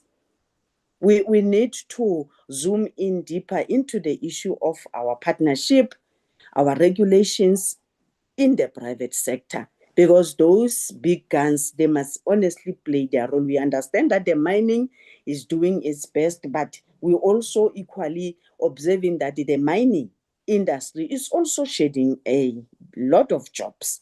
Whilst we are traversing a journey of stabilizing our state-owned entities generally, I know some of these state-owned entities are not necessarily within your department, but this department is really cutting across all state-owned entities. And I'm comfortable, Mina, and happy that the department is able to work well with other departments in terms of the state-owned entities and other entities that really are within those particular departments. Because if we can't get to work as a government, we work in isolation, I don't think we will get where we're supposed to be going. But my issue is about the private sector. And I'm preaching this DM and minister to all the department, but we come across that the issue of the private sector for me will always be an issue, because I don't think private sector is doing more what it's supposed to be doing in investing in the country that they're and really making millions and billions of rands out of the people of this country, when everyone is looking and shouting at government to provide jobs and address unemployment. So that is my issue, Chair. But otherwise, we are happy, Minister and the DM, continue to do the work, the good work that you are doing. We'll rally behind you. Sorry, as the select committee. Thank you very much, Chair. Thank you, Honorable Dlamini. Honorable van den Berg. Morning. Thank you, Chair. Minister, in your APP slide 6, you mentioned that your biggest driving partner is China, and they are mainly exporting raw minerals like iron ore, manganese, etc. Now, regarding this, beneficiation is very low, but the extraction factor is very high. But you failed to mention your second biggest trading partner. In your presentation, you continue to deal with Africa, and according to you, the huge potential that Africa holds, which I don't dispute. Now, your second biggest trading partner, in fact, indeed, is the United States of America. And they buy automobiles amongst other projects, not semi-knocked down vehicles, but fully built from scratch, BMW vehicles to be exact. This is highly beneficiated products, which is coming with a lot of jobs and is not focused on extraction of wealth. Now, why are we ignoring this trading partner? Does it allude to a cancel culture, perhaps? Is the USA not perhaps a better long-term trading partner, as we can make higher profits from the beneficiation and labor-intensive products that they buy? Even citrus and fruits is a highly labor-intensive product. Then, the Northern Cape province have lost 60,000 mining jobs due to mechanization in the iron ore mines. And also the diamond mines have closed down to a collapsed diamond market. So the question again is China really our best trading partner? And then you mention the unilateral tariffs from America, But I need to honestly ask you if you are not misleading this house when you mention that AGOA has expired in your APP, because it has not expired and it is still in place. In fact, the APP is then wrong and should not be taken up like that in history. Then. In the meantime, you refer to African trade and your recent MOUs, especially towards Mozambique. Now, we can clearly see that this is a focal point, especially pertaining to infrastructure like roads and bridges and dams. Again, I can understand that. I am worried, however, about the trend that I see with ECIC and South African Afri-Exim Bank. And now you, as DTI, oversee the shares of Afri-Exim Bank. And this means that you now both supply the loans and the insurance required by Afri-Exim Bank for these yellow fleet projects that need to take place. These yellow fleet projects from a large part is mentioned in your industrial development strategy and is described as your black enterprise development. Now, my logic next step would be to ask, who are these yellow fleet owners? And I don't think we should go there, but we can if you want to. Now, rather than focusing on Mozambique, why are you not building roads in South African, going to the South African harbors, spending the effort inside the country? Can we not then still use the same yellow fleet operators? Right, enough of that. Then the second one, slide 14, and elsewhere you mention investments, job created, etc. How can you prove these numbers? By now it's all rounded 500 and 11,000 and 84,000, etc. I want to know who audited your claims, your results, and because you as a department spend over 11 billion rand, and we have to know that these numbers that you plan on achieving is cost and focus and facts based models. If you can just give us a real picture and who forms that picture and who double checks on it, and therefore, I'm asking also for a detailed report on this 5 billion rand investment on slide 32. I would like to see how you achieve that number, how you spend the money, and who audits it. Thank you very much. Thank you, Honorable van der Berg. Honorable Mabilu. No, thank you very much, Honorable Chair. Greetings to the honorable members. Greetings to the Minister, the DM, the DG, and all officials present. No, Chair, my departure point would be that one welcomes the budget itself as presented and the APPs. For me, Chair, the emphasis around economic growth, job creation, clean audits, and 30 days is quite a commendable initiative on the part of the department, especially as the CFO indicated that clean audit are non-negotiable. But Chair, I'll also just focus briefly on the comments that I want to make around 3 key focus areas amongst many other areas, especially in the context when the DM in the last select committee presented the partnerships that we have with the 3 countries, Lesotho, Mozambique, Algeria. So for me, Chair, in terms of the broader focus, I'm appreciative of the reindustrialization program, the infrastructure revitalization, and the export market.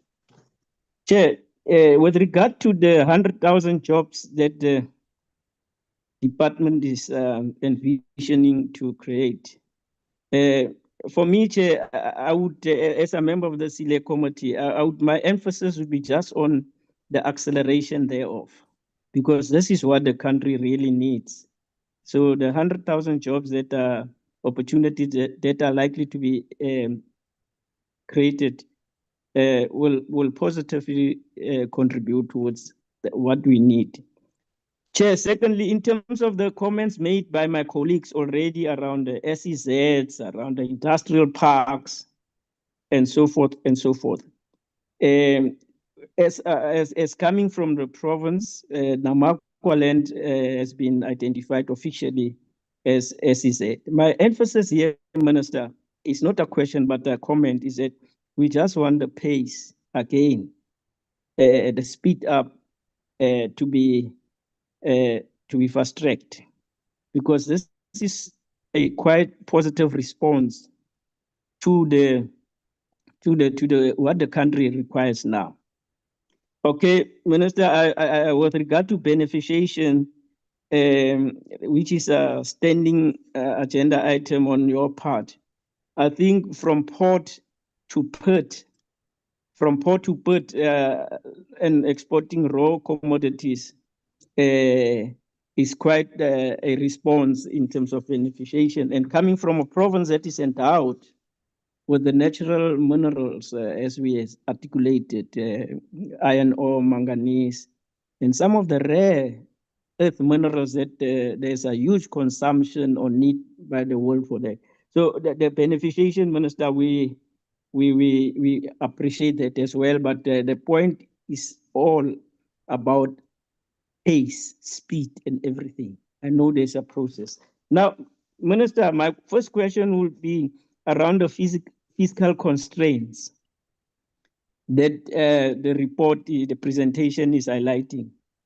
Over and above the other interventions, my question would be, what other innovative and creative mechanisms are looked at in terms of addressing the current fiscal constraints? Because we know this is a national challenge. How then do we circumvent the challenge and so forth, given the present matters in the country? Now, with regard to the CFO, you have mentioned that a chunk of the budget is allocated to the different entities and other entities that should benefit. The question would be that, are there clear mechanisms to measure the impact of the funds that are allocated and transferred to the entities in relation to the ordinary people benefiting thereof? So that would be, for me, Chair, a very important point to be reflected on, because we can't just pump in money. But how then do we evaluate the impact of that money, so that we don't have a one-dimensional approach to it? So that would be my point to the CFO. Secondly, in terms of the incentives, we know the report that the CFO has highlighted that provinces are being engaged in terms of advocacy to apply for the incentives. If we can get a reflection in terms of how they are responding, so that in our oversight part, we can then impress upon the provinces that don't, like ours, might not be applying, Chair, and so forth. Now, my last two comments obviously will be around the Black industrialists. We know the funding thereof, and it's quite encouraging. I just want to check out, then do we encourage broadly in the across provinces, especially rural provinces, that at least the Black industrialists come on board, talking about all those who can contribute to manufacturing, to many other activities? What other mechanisms are we addressing in terms of the slow pace? I come from the province, Northern Cape. I know we've got a lot of our people in the diaspora, skilled people, engineers, project managers, accountants, etc. How then do we encourage provinces that are slow in terms of taking their black industrialists on board, Chair? And then those will be my inputs around that. But overall, Chair, let me also join my colleague, Honorable Dlamini, that as members of the Select Committee, some of us, we really note the impressive work that the province, the country, the department is doing overall. I can vouch to the implementation of the one-stop shop investment. I was part of the 11 to 13 inaugural investment conference in the province, and the minister was there, and the other minister of small businesses were there, and they represented a clear-cut approach in terms of a one-stop shop. So I can vouch to say that thing really is innovative, is creative, because the responses that the province received in terms of the investment pledges and the key stakeholders that were there, it shows how robust our DTIC is, and also the confidence that the investors do have in naturally endowed provinces like the Northern Cape. And I mean, we are deeply appreciative of the endeavors of the minister, his team, the DM, in really driving the economy of this country in a very, very volatile global developments. Yes, the G7 and so forth and so forth. So we do appreciate, Minister, the vision, the drive, the passion, in all the new CEOs as well. In conclusion, I support Honorable Mudisi and the others that we welcome you, but your job is cut out. We want clean orders, we want development, we want growth, etc. But thanks very much, Chair. Thanks, Minister. Thanks, DM, and speedy recovery. Thank you. Thank you. Thank you very much, Honourable Mabilu. Honourable Minister and your team, the questions from my side, the first one is, I see the APP targets 750 billion in investment attraction, yet we see in South Africa the continuation of facing infrastructure, logistics, and municipal service failures. Can you possibly tell us how much of the investment pipeline is currently at risk due to these constraints outside of your department's control? And then your APP speaks of 0.6% manufacturing growth. Now, given that manufacturing has been largely stagnant for several years, what gives your department the confidence that this target is achievable in 26-27? And then the APP also aims for a 100 billion increase in localization procurement.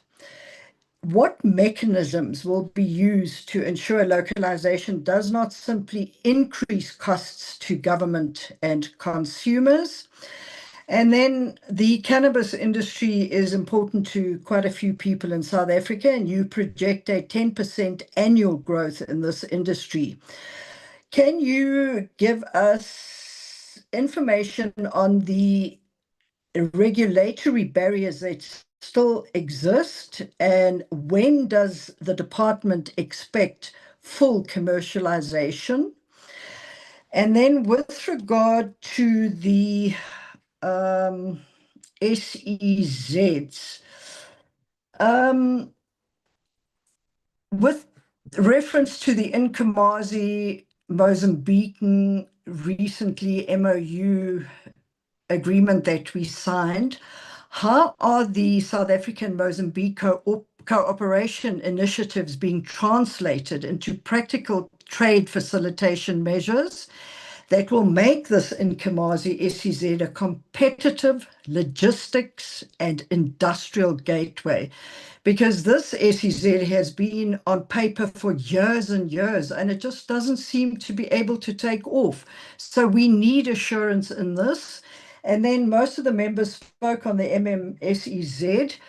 And I want to know, what is the current status of confirmed investors on the Messina Makada SEZ, the infrastructure readiness and water security, and how much private investment has actually been secured? Now, with regard to budgetary questions, CFO Ramafola, if I can ask, the APP targets the revitalization of 15 industrial parks. Can you give us the budget allocation per industrial park and how the department will ensure that these parks do not become infrastructure investments without tenants and economic activity? We heard from Honorable Pina what's happening at Econdustria, and we cannot have a repeat of that. And then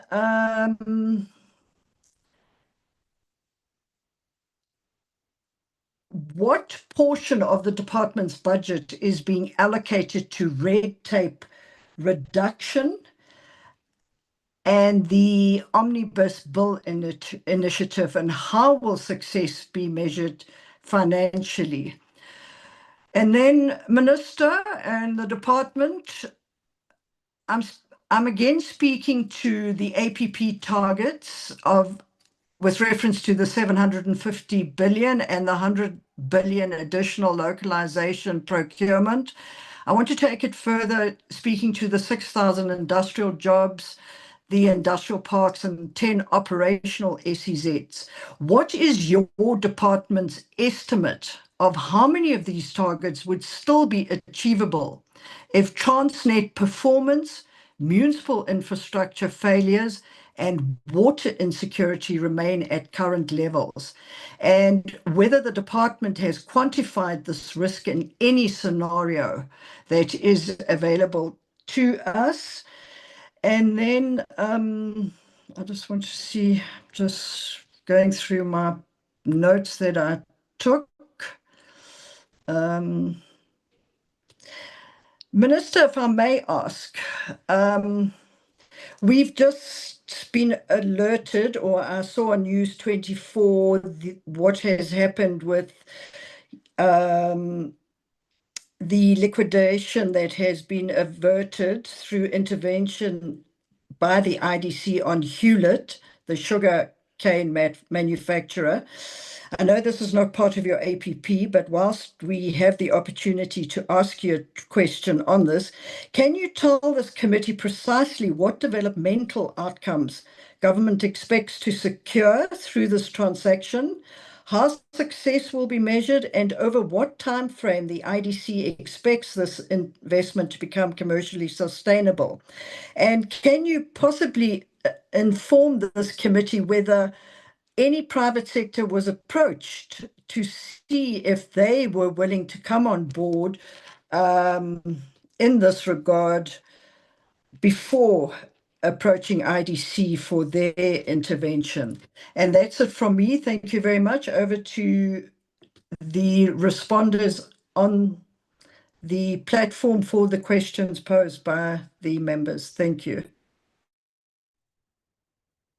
Thank you very much, Chair. And with your indulgence, just in an effort to structure how we respond, first to say, Chair, that as we always do, and within the designated timeframes, we will provide to the committee written responses to as many, if not all, the questions that the committee has posed to us. That's just to make sure that the detail is not missed in the records of the committee in this regard. Secondly, where there are questions around financial allocations and who audits the work that we do. As you know, Chair, all our work is audited by the Auditor General on an annual basis. And in some cases, for specific incentives, they will rotate randomly which incentive they would wish to audit and verify the impact and the correctness of the work that we claim and report on. That's just to ensure that we have a clear understanding on that one, because I think there was one or two questions around auditability of the work. Chair, for purposes of execution and in order to avoid a repetition in how we respond, I've requested the minister to come in first and respond at a high level in terms of the overview. That will allow each of the branches to pick out the questions that refer to them. And once Minister and DM have had their say, we will then request each of the branches to look at that. I will then fill in where necessary or as appropriate, and then we will hand back over to yourself, Chair, prior to ultimately determining how to proceed, if Chair can indulge us and allow us to execute in that manner. Minister, Yes, with your permission. Thank you very much. Minister, sir. Thank you very much, Chair, and thanks to all the members for the questions and contributions and well wishes. I'll make a few comments as suggested by the DG, and DM and colleagues will also come in. Just to say on the omnibus bill, one of the things that's going to be important with the bill is that we do not design it on the basis of a bureaucratic understanding of what the challenges are.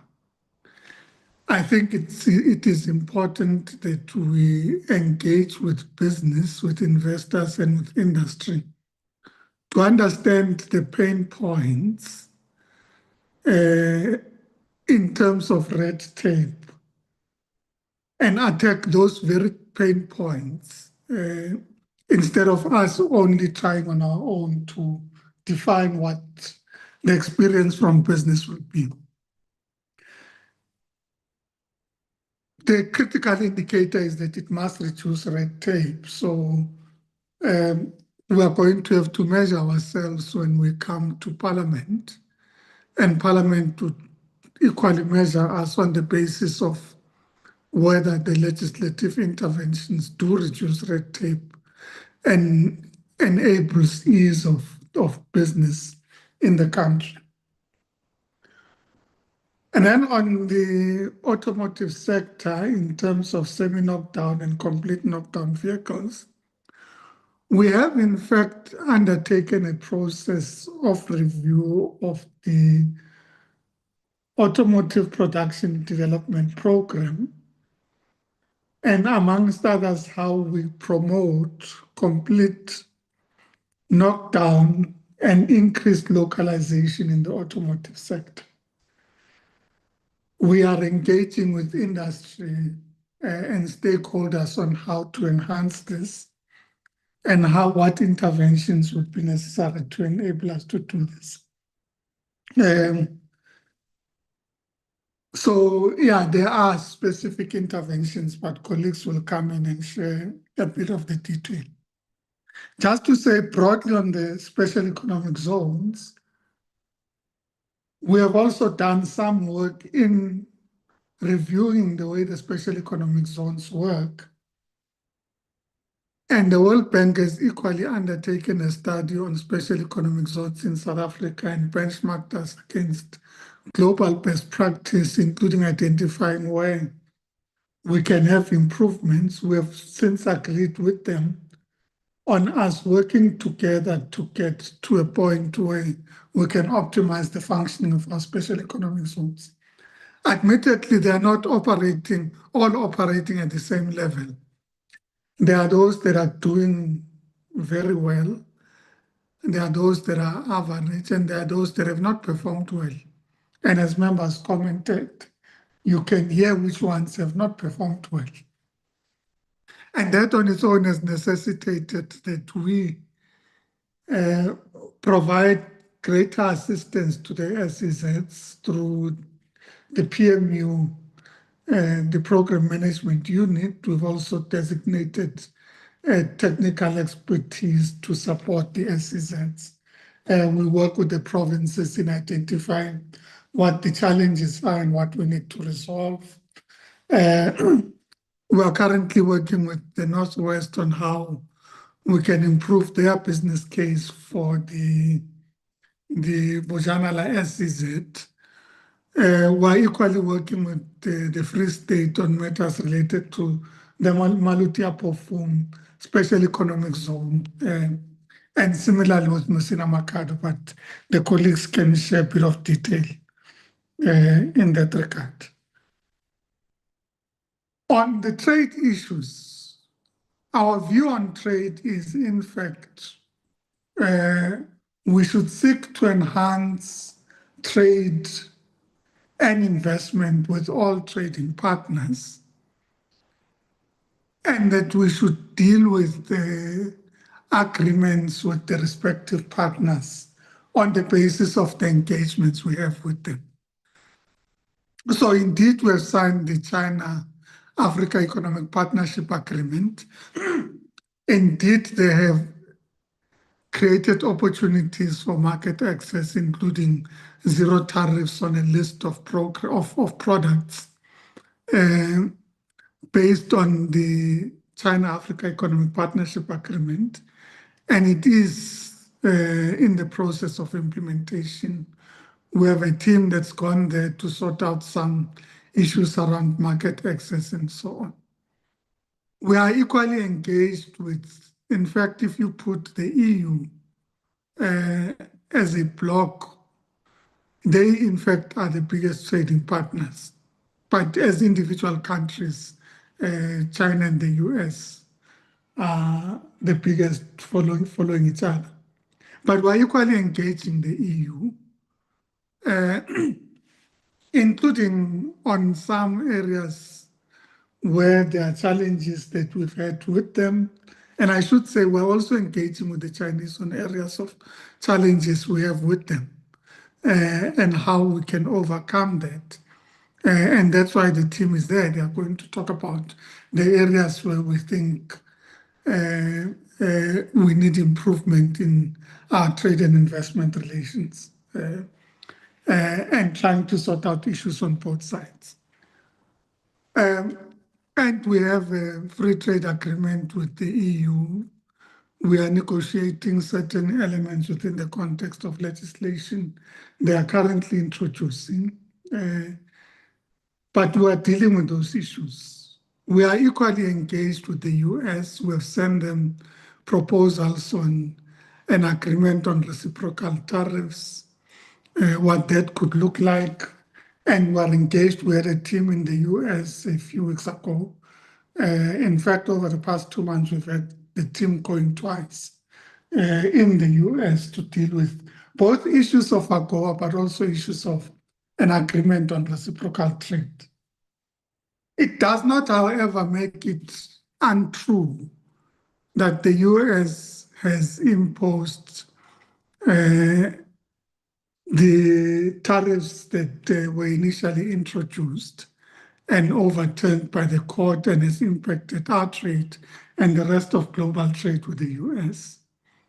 It does not discount the reality that the US introduced Section 232 tariffs in relation to steel and the automotive industry that imposes a tariff of 50% and 25% on certain steel products and 50% on auto. No, the other way around. Sorry. So that has an impact on trade happening. It does not discount the reality that we went into an inquiry as the US was introducing Section 301 tariffs, and we're part of a group of 60 countries that trade with the US, where in fact they are looking at specific tariffs they would want to impose on the basis of their Section 301 inquiry that they did with us. And I've received a letter from the US Trade Representative. We have responded to the letter, and we have also sought clarity on a number of issues. So I'm making this point because as we engage with trading partners, we need to look at where the opportunities are, mitigate the challenges, and diversify our trading partners. And we place a lot of value in stability, like any other country would place value in stability. But we are engaging all partners as partners with whom we want to continue to trade. And we're not going to do a situation where we kind of say, well, we like to talk to this one and not this one. But the point around the quality of trade is an important point. But even there, we've been doing work. We've submitted a list of our top 100 products for market access into China. We've increased the number of manufactured and value-added products that are in the list. I indicated since May this year, there's been an issue of access to market in relation to the China-Africa Economic Partnership Agreement.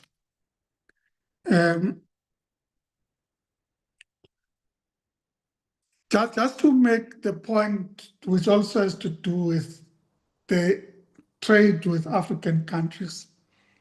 This is, I mean, if you put the African countries as a block and you look at our manufactured products, value-added products, beneficiated products, Africa remains the most critical.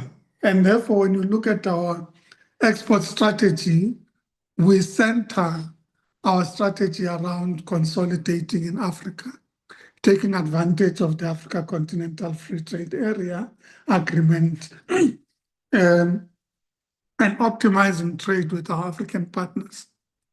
But that does not mean that we haven't had challenges coming to the Mozambique question. So our trading partners say to us, look, the problem with you is that you sell us finished products. The same complaint that we are having about the Chinese they have with us.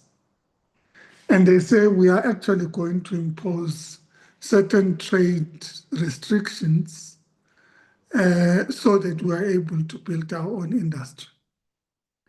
And the Mozambicans say to us, look, yes, we are looking at these trade measures, but we're also looking at South Africa to be part of the solution to our own growth. Mozambique being the single biggest trading partner on the African continent. And they say to us, no, why don't you come and manufacture some of the products in Mozambique so that, in fact, you bring your own businesses and they become investors in our economy, and we can benefit from that relationship. Otherwise, we have to look for other partners that can help us build that capacity. Now, we can't deprioritize it because, in fact, if I may say, if you go, particularly in the SADC region, if you go to many countries and you go into a shopping center, a lot of the retailers, they are South African retailers. A lot of the products sold in the shops are from South Africa, and they are beginning to say, no, let's change the relationship. We don't just want to change the relationship with the US and China and the EU. We also need to change the relationship with South Africa and the role that South Africa plays in the region. So we have to navigate that environment, understanding that, in fact, growing together is in our collective interest. And finding solutions to these challenges is in our collective interests.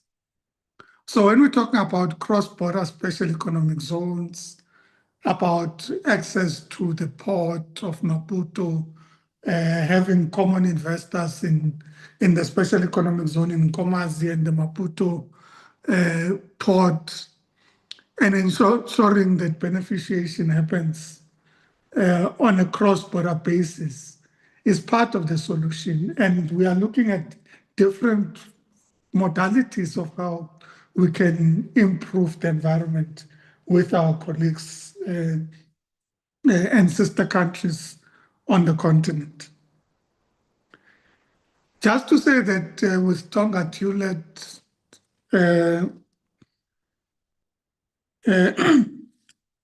we intervened in an environment where no less than 250,000 jobs would have been impacted by the closure of Tonga Tulet. We have been part of the process from the onset. We have created post-commencement funding, or rather provided post-commencement funding into the transaction. We've invested at different times. So if you like, the company owes us money. And the discussion is, can we convert debt into equity and restructure the company, make it liquid, and then drive the turnaround strategy? That's really the idea. If you look at the competitors to THL, these are profitable companies. So in essence, it doesn't mean that sugar is not a sector that does well. It is a company-specific issue that we're dealing with. And in this instance, a company that impacts on smallholder farmers, on farmers in traditional landholding, on different parts of the value chain and the impact that has. But I'm sure DM Kolimpo is much closer to the action on the sugar industry. So not just Tonga, but broadly the sugar industry can share a bit more detail about, one, the review of the master plan and the work that's being done to improve performance in the sugar industry.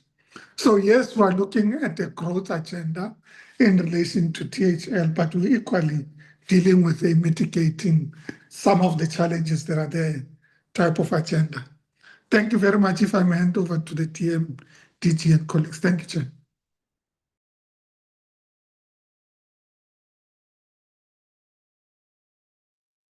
DM, would you like to make an input, sir?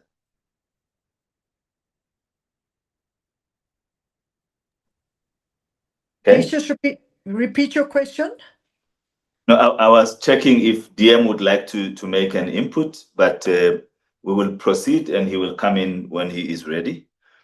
Chair, as I prepare to let the other colleagues come in, I think it's important in adding to what Minister has said about whether it is industrialization and production in countries in the region, whether it is the construction of roads and other infrastructure in the region. First, as a country, we obviously would never undermine and compromise South Africa's infrastructure development whilst prioritizing another country's priorities. These discussions take place as part of binational commissions. There are normally work streams that are put together, everything from social, security and defense, there's economics, and there's politics and diplomacy. Under the economic discussions, Chair, a whole range of issues get discussed. One of them is infrastructure. That infrastructure is in and of itself key for enabling trade, for enabling movement of goods and people. And so a road might be built, as it were, from a province in Mozambique towards a port, whether it's Maputo or coming into South Africa. There are roads that are planned, I know, in Mozambique that would come through the northern part of Limpopo, traversing a little bit into Botswana and Zimbabwe. And all of those are key roads in terms of the development of the continent, in terms of the movement of goods and people, and in terms of ensuring that infrastructure that is required to enable economic development is put in place in this regard. From a productivity point of view, when we enable a country to manufacture a specific component, it does mean that we as a country have an opportunity to move up the value chain and to produce alternative products, alternative components, preferably and hopefully that are more complex and more valuable in their nature, such that we move up the value chain, as it were, whilst they establish their capabilities in the lower levels of the value chain. It creates employment in those countries and helps us to deal with the issues of economic migration as well into South Africa. So there's a whole range of reasons why, other than just their own national interest, they would want to say, we also want to get involved in trade or in production. Case in point, in Botswana, now and again, we will hear that Botswana has got what they would call a border blockade or tariffs against our vegetables. At that time when that happens, quite often, you will find that Botswana itself has had a bumper harvest of certain agricultural produce. And instead of discussing with us and negotiating with us to say, when you bring vegetables for the Woolworths outlet and for the Pick and Pay outlet, and that outlet, as Minister has indicated, that most of them are of South African origin. During this season, please reduce your potato exports into Botswana, because we know that we will have a seasonal output of so many tons. The challenge becomes Woolworths has got its own standards around the quality of the potato that lands and it's short in its shelves, whether it's in South Africa or it's in Botswana. What that means is we need to go into a program where there's a supplier development arrangements, including even the participation of Woolworths, where they would then be able to grade, help the farmers in Botswana in their own right, such that when that time comes, Woolworths will be able to get those potatoes onto their shelves based on the standards that they require. But we don't have a truck that's stuck at the border with the threat that the produce will go to waste because we have not managed our relationships with some of these countries. It's probably the simplest example of how and why we need to do some of those things. The others, Chair, if you are looking at the question that you had asked, I think twice already, the impact of infrastructure decay on investments, as well as on the localization efforts. We are moving, Chair, from a premise that says that the last few years have seen improvements. And because of those improvements, we have been able to see improved performance in the localization as well as in the infrastructure, the investment attraction in this regard. Everything from electricity, from freight, maybe when it comes to some of the municipal level infrastructure, there may still be challenges. But overall, our confidence in the ability to meet those goals and those targets is mainly because at a macro level, we are beginning to see market improvement that enables the attraction of these investments, provide the confidence in and amongst the investment community that South Africa as a destination is worth considering in this regard. So, and unless there is a downturn in infrastructure development that is significant, our concerns remain guarded and not as much as they would be a few years back when the infrastructure challenges were overwhelming. Are we over the hill? No, there is still a lot of work to be done, but it is our view, Chair, that we should be able to continue to attract investments, to secure them, and to lend them successfully with the marginal improvements that are taking place in the infrastructure space, assisted by our other sister government departments, as it were. I would like to start, Chair, probably in the area that has potentially the most questions, and that is in the spatial development and the industrial parks and SEZ space, and ask Acting DG Mautu to just take us through some of the questions that were asked, noting, Chair, that Minister referred to a revised outlook on how we manage SEZs and industrial parks. We do have a strategy that has been developed that pronounces the role of national government and expands it into a much more direct role, including having representatives in some of the boards, as it were. As we sit, Chair, we are intervening directly through the deployment of expert resources in Richards Bay, in Bujanala, in the Saldana SEZ. The CEO there is deployed from a national IZP. We've got deployments taking place in Musina Mokado, and we will potentially also deploy in Bujanala as well. That is to try and have the type of impact that we need to at least safeguard the investments that have been made there, attract more investors, and stabilize the operations in each of those SEZs. And Chair, you will see that in Nkomazi, there is now a new board, there is a new CEO. They have for the first time been able to submit an application that we are able to consider. And as we say, we'll be deploying a resource to assist them there as well. So let me allow DG Mautu to come through, and then we will take additional answers from other branches once he is done. DG Mautu. Thanks, DG, and greetings to the Chair and honorable members and Minister and colleagues and Deputy Minister.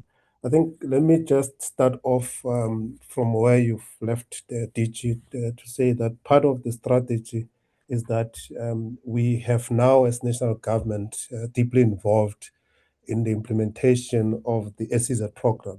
Previously, as the chairs indicated, the provinces were running the laissez-faire, but now we're deeply involved to an extent that we have deployed resources to various SEZs. In addition to what the DG has indicated, Honorable Mavile, we have deployed the IZP to unlock the infrastructure in the Namakwa SEZ.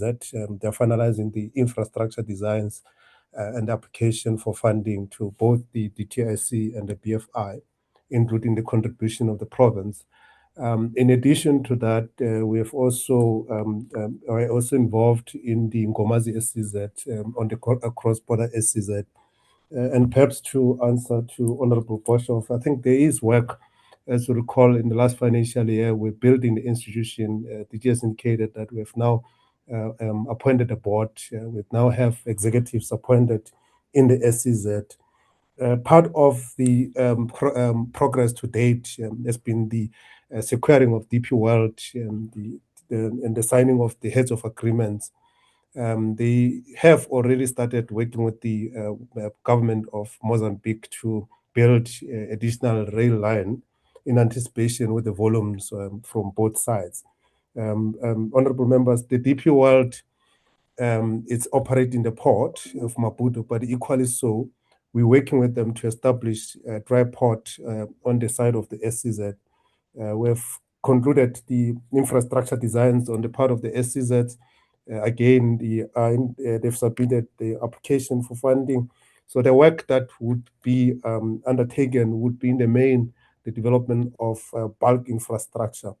The DP World, in partnership with the SEZ, have also submitted the designs for rail sliding and access to the rail yard on the side of the Nkomazi SEZ. So, as indicated, the bulk of the work that will be carried out will be around the land preparation, the bulk infrastructure, the rail infrastructure, and so forth. So we are confident, Honorable Boshoff, that the Ngomazi SEZ is really taking off. On the side of Musina Makhado, you're quite correct, honorable members, that this is one of the SEZ that has been the weakest link, both in terms of the work, but also in terms of reports around corruption and so forth that have been surfacing in the media. But I'm also confident that with the team that we have appointed, we've sent the IZP to assist. We've also established a committee, intervention committee, that is chaired by both the DG of the DTIC and the DG of the province to ensure that we troubleshoot any problem that may arise in the development. We've also appointed a new CEO in the SEZ, who is a qualified engineer. We have started with some of the projects. I think key amongst them, we have 3 contractors in place now. One doing wastewater treatment, bulk water treatment, and of course the sewage water reticulation. So there is a construction site, Honorable Boshoff, now. We no longer have a bush or a site that has got only trees cut. By the end of this month, they would also be appointing a company to put a fence, especially on the northern side. So as I indicated, if you go there now, is a construction site. And again, in terms of water, as Honorable Boshoff has indicated, it's a water constrained area. At the moment, I think they will be relying on about 8, if I'm not mistaken, 8 boreholes that will be drilled around along the Limpopo River bed. But over a long term, there's a plan, and I think there is some agreements that already have been signed, offtake agreements on the. I think the name of the dam is Pumasu in Zimbabwe. That would be the dam that would be supplying, amongst others, the Musina Makhado. There's a plan to develop a 150-kilometer pipeline between that dam and the border, and of course, additional 50 kilometers on the side of South Africa to connect to both Musina side, northern side, and the southern side. At the moment, we're working on 10 investment companies, 8 on the northern side and 2 on the southern side, which is Musina, the Makhado side. So I think on the Free State, Maluti Apofung, again, for the longest time, this is an SEZ that has been struggling with governance challenges. They have recently appointed a CEO who is trying his level best to install confidence in the investments community. Again, the province has also come on board to work with the DTIC in partnership again with the presidency, the PME, that is leading the facilitation. Part of the challenge has been the governance around the infrastructure. The province is now transferring all the assets into the SEZ to ensure that they are managed in line with the SEZ Act. So I just thought, DG, let me add to that. But also to respond to honorable members, as part of the strategy, we also involving the private sector. As you know, majority or if not all SEZs are state-owned. So the new strategy also encapsulates a provision to allow private sector to come and develop and operate special economic zone. We're planning one already in Gauteng that would be developed and operated by private sector with state providing oversight and regulatory mechanisms. Thanks, DG.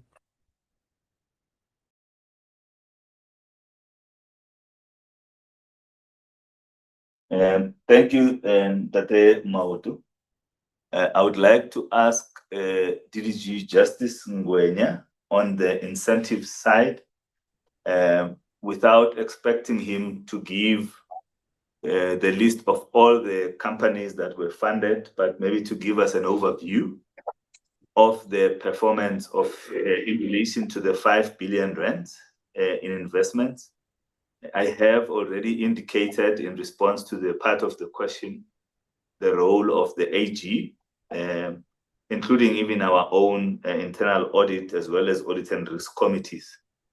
that do interrogate the work that we are doing. So if you can just focus on the questions that were asked in relation to incentives and their impact and how that is assessed. Thank you, DG. Good morning, honorable members, Minister, DM and colleagues. DG, as I was listening to the questions with regards to incentive, I think there were questions from Honorable Vandenberg on how the jobs that are created through the deployment of the budget allocated to incentive, is it a true picture of what we are reporting, and how is that basically verified? So as you indicated in your response as well, that most of the work that we do gets audited by Auditor General, and also within the department, we also get audited by our internal audit unit, which is independent. So the jobs and the investment that we report, it's audited figures. The 31 billion investment that you reported in the presentation, that's part and parcel of the audited figures. Also, the jobs that were generated by the Global Business Services Program and the export revenue related to that. All those figures are audited figures. So that would be the response to that, DG. The other question with regards to incentive was from Honorable Mabilo in terms of advocacy, to say we do have a unit within the branch called Strategic Partnerships that does advocacy and go throughout the country promoting what DTIC has to offer, and which would also include the Black Industrialist Program that Honorable Mabilo referred to say he would like to see it being known to the rural areas, different provinces.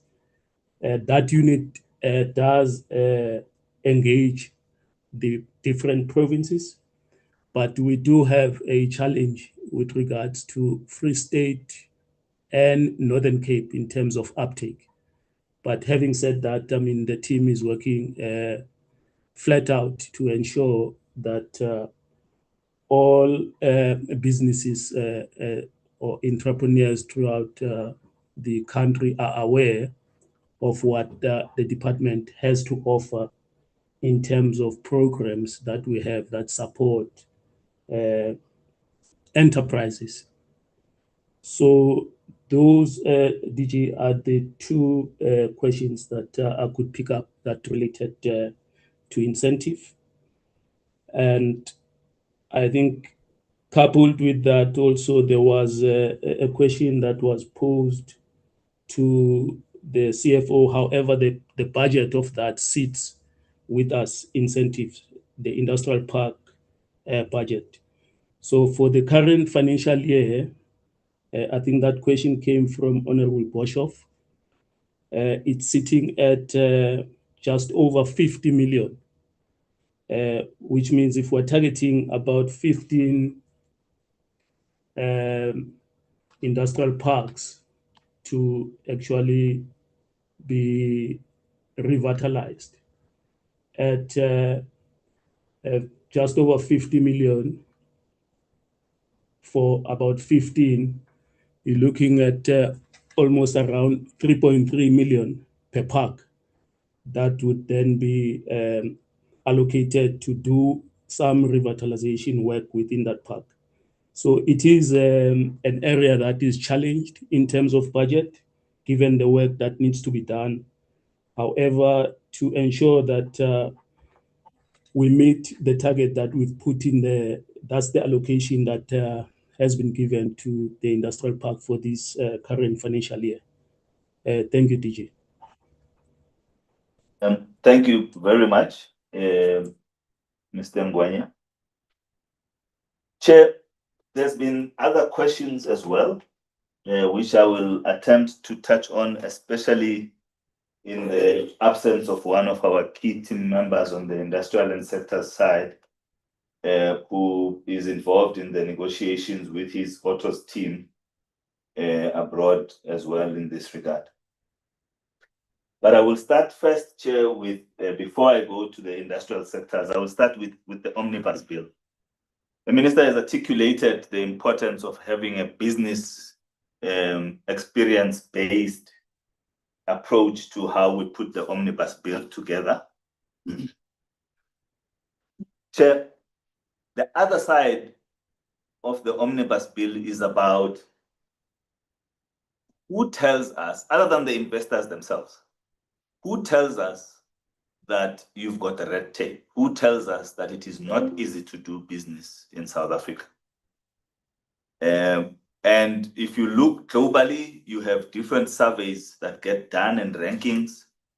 And at some point, you will then be told that South Africa has dropped from that number to that number in its ranking from a competitiveness point of view, or from an ease of doing business point of view, or from a red tape point of view. And the leading institutions in this regard remain the World Bank, the OECD, and the World Trade Organization. And so part of the work that we'll be doing and how you can then measure us is when we start having improvements in those rankings. And what is useful with those rankings is that they are independent and they are based on feedback by external parties and not our own perception of how well we are doing in this regard. And so part of the work that has to happen in the department now is to align how we put that omnibus bill together with some of the key areas that have been identified in terms of what it means to try and invest and trade in South Africa. The areas of focus are in the area of the regulatory framework. There is a very specific mention of the National Investment Act and the challenges that that is posing to investors based on certain requirements that it places on investors before they land in the country. It is an ongoing discussion that as we write Omnibus Bill on the one side, we are involved in negotiations with the Department of Justice and DECO on some of those requirements that are contained in the National Investment Act that have been expressly identified and that we ourselves have experienced as obstacles to signing bilateral investment treaties with our trading partners and potential investors. And so we have a couple of billions of US dollars that are ripe for investment, so to speak, or at least commitments that have been made that are pending the signatures of bilateral investment treaties, which currently are held back by these negotiations internally, as it were. And the Omnibus Bill may therefore make recommendations in relation to the National Investment Act of what legislative changes should be made in that act and enacted as part of the bill. The second one, area beyond the regulatory framework, is in the general public service. So everything from moving away from paper-based processes, so digitalization, which is part of what the Fusion Center will be trying to do. But you also need to find a way to close the gaps between the different role players. Most of these approvals sit outside of the DTIC. And so how do we knit them together without transgressing the mandates of the other government departments, of the provinces, of the municipalities? So beyond just digitizing it, it's about just finding a way to be in one room at a given time or in one approval cycle where we all go through a specific application And the idea, Chair, is that we should have fixed turnaround times for resolution of blockages and escalation of those blockages. And so we have a concept that speaks to 30-day approval, 60-day approval, 90-day approval, with escalations in between. And with the possibilities that there may even be deemed approval provisions, depending on how that is assessed at the time that the bill will be negotiated. So the issue of turnaround times based on a fixed time frame at a specific level or within a specific approval cycle will be a key requirement. And then the operational efficiency of the department. Mautu, please mute. Mautu, please mute. Thank you. Sorry for that, Chair. So that gives a sense, Chair, of what those who assess us and grade and rate and are the voice of investors who may be frustrated at given times will be looking at when the ratings are being done.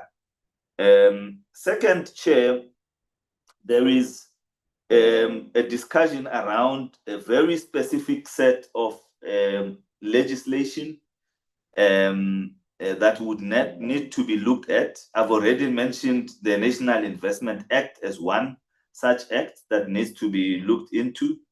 The second act is the act around, I'm trying to find my document here that I'm looking at because I don't want to rumble them through. The Minerals Act in terms of improving the security of tenure, improving the turnaround speed in decision making, and transparency just in the management of mineral rights. And that speaks to the work that even the department is doing in relation to the cadastral that is much awaited in this regard. Other acts that will be considered is the Copyright Act in terms of modernizing it for the digital economy and predictable licensing, as well as the Designs Act and one or two others. So we are not looking at having a lot of legislation reviewed and changed, but at those that will have the highest possible impact across as many of the areas of the investment landscape as possible in this regard. So that deals, Chair, broadly with the omnibus bill. And when it comes to cannabis, you spoke to the regulatory challenges that we are having. The most important and critical regulatory challenge relates to the operationalization of the Cannabis for Private Purposes Act. And the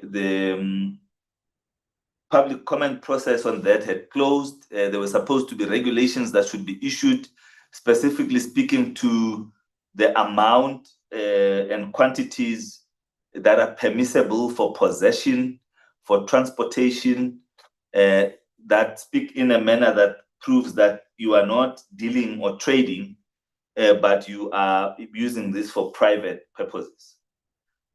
However, Chair, there is a challenge in the bill in that for someone who is not able to cultivate this, they would still need to access it somehow for their private use, and the bill is mute on the trading aspects of cannabis. And we potentially should be having a discussion around whether or not the omnibus bill should propose a trading provision, or at least an ability to buy for private use as a human right that was established by the Constitutional Court. But I think, Chair, when you speak about the commercial side of it, there is already commercial activity happening in the cannabis and hemp space. We have pharmaceutical licenses that were issued by SAPRA that were meant to be export-facing and using cannabis for medicinal purposes in this regard, and sourcing from some of the producers, but mostly from those who had the medical grade facilities that were associated with the licenses that were issued. And so, Chair, you also have work that is being done at Kucha in the Eastern Cape on the manufacturing of automotive linings from hemp that is also sourced locally. And there are many other examples of shoots of this. The problem is, how do we industrialize and commercialize at scale? And this is where the challenge is, because the biggest challenge is seed availability. We don't have locally registered seeds. We only have two, Sativa 1 and Sativa 2, and they are mainly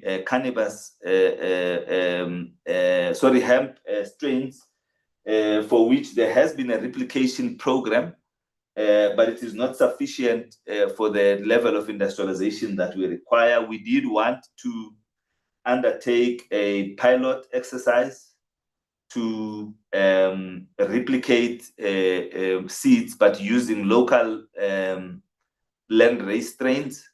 The challenge there is that those strains have a THC level that is above the maximum threshold of 2%, and we are having debates with the Department of Justice, Department of Health, on how to do this, as well as Department of Agriculture, on how to do this without exposing societies to high THC grade cannabis under the guise of an industrial program, and we end up with those in our homes and in our streets. And we believe we can design a pilot that can meet master in this regard, but we have been having internal challenges in getting it properly adopted, particularly because there's a legal opinion from the consultants that have been retained in this regard under Operation Vulindlela, that seems to suggest that we cannot undertake the pilot until the Private Purposes Act is enacted and operationalized. Chair, the Private Purposes Act, once enacted, it will also consequentially lead to other acts being amended. So your Foodstuffs Act, your Drug and Drug Trafficking Acts, your even National Road Act, in terms of what it means to drive under the influence in the context of cannabis. So there's about 13 acts that would need to be looked into once the Private Purposes Bill and Act have been operationalized.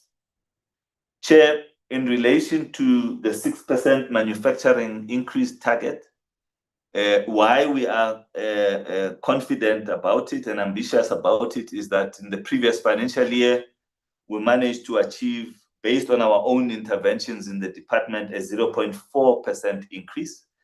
And so we've put a bit of a stretch, a 50% stretch in the target, and are targeting it at 0.6%. But that's just on those interventions that are inside the department that looks at things like the work that we do with counterparts in the productivity space through exposing companies, through to programs like KZN that look at productivity and continuous improvement, and other incentives that we may have that enable capacity building and expansion in this regard. So it is not a target set lightly, but it is one set with the degree of ambition that's required to at least continue to marginally improve industrialization. And this target is totally separate from the industrialization outcomes that are envisaged under the main industrial development strategy. And so our efforts at improving manufacturing and the GDP contribution thereto sit spread across various elements of the department's work, with just those two highlighted primarily in the APP. In the auto sector, Chair, noting the sectorial nuances For instance, I did say that in the sugar sector, we have a master plan that has recently been adopted, the second version, master plan number 2 in the sugar sector, that followed a lengthy process of negotiations that looked at different policy reviews and instruments that were required. And that was signed through about a month ago. The proposals for the automotive sector, following a contracted study that was done by one of the local experts, will be looked into collectively by the minister and the sector at an upcoming EOC. And so without creating too much expectation and speculation, would want to beg Chair's indulgence that we allow that EOC to take place probably in a month from now, so that when the consensus evolves on the type of interventions that are aimed at improving the APDP, as well as protecting the sector, based on that consensus, can then be optimally communicated to yourselves without the possibility of future contradictions or otherwise.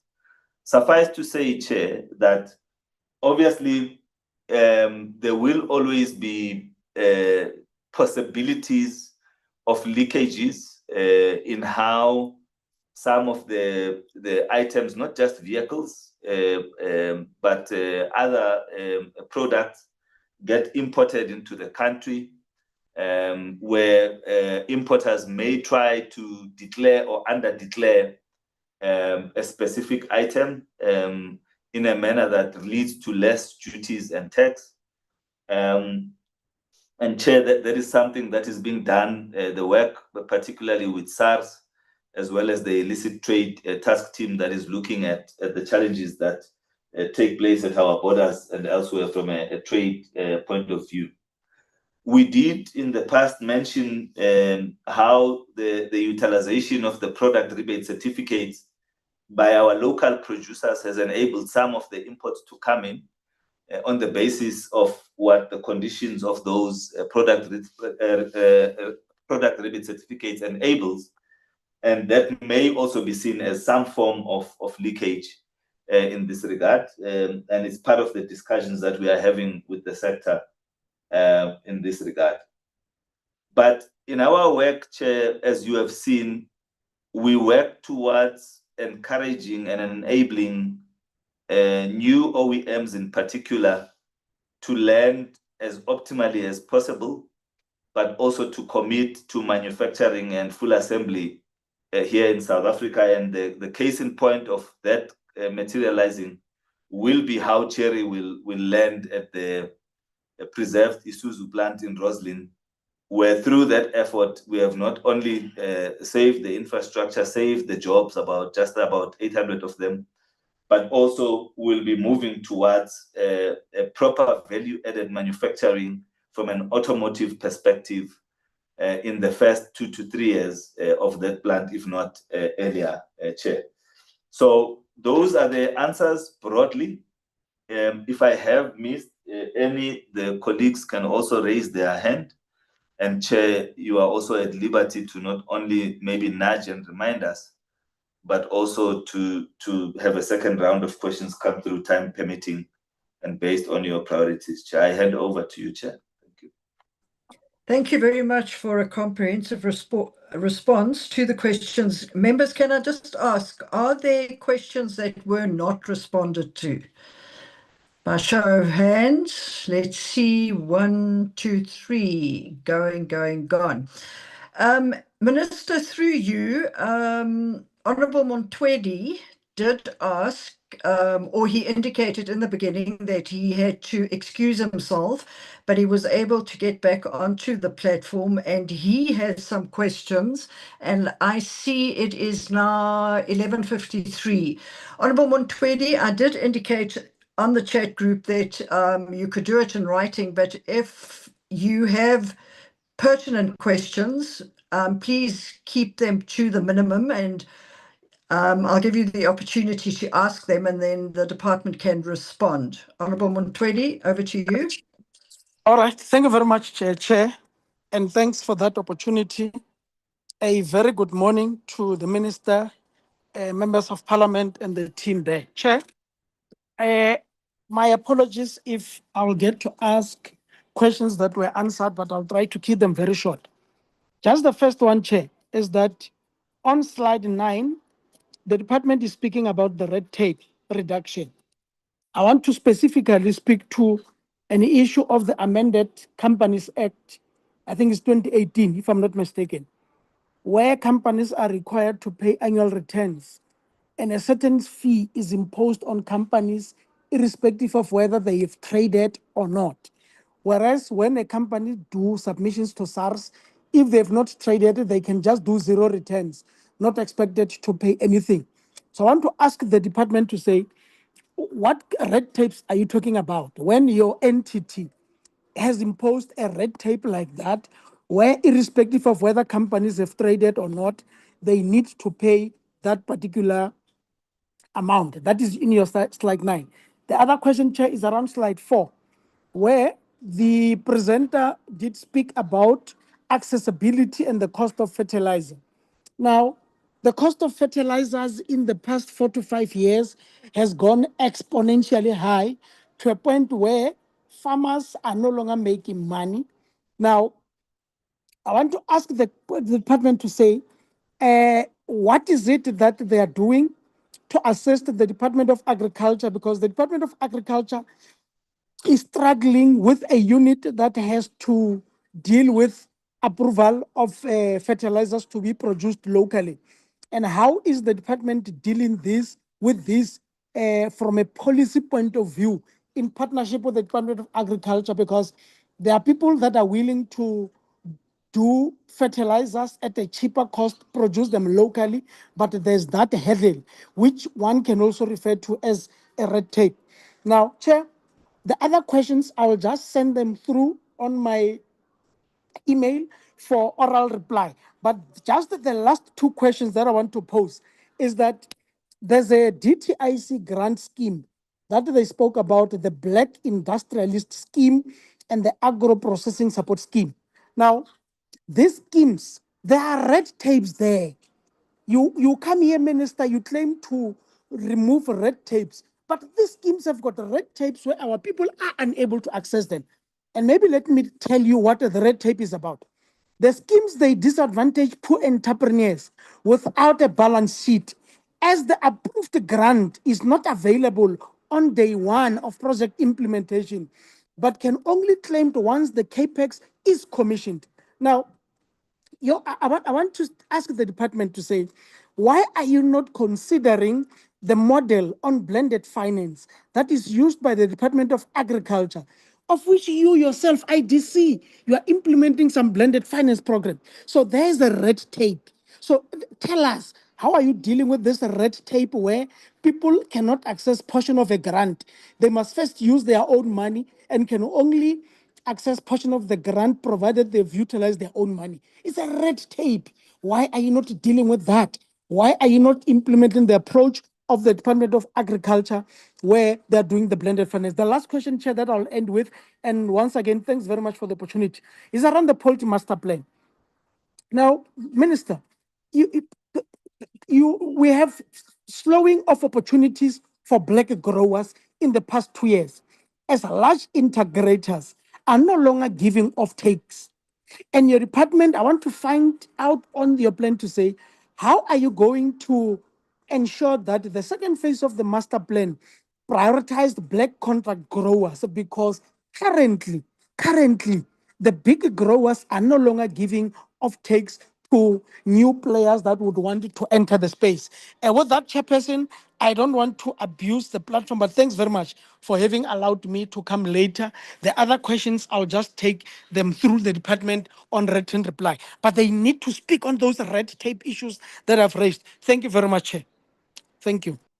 Thank you, Honourable Montwedi. DG, before I hand over to you, can I just indicate to the members that if you still have questions and you want to submit them in a written format, to do it through Mardia so that you get the timeliest response and not through your questions office, because I must thank the department for always timeously responding to our written questions that are sent through the Secretariat.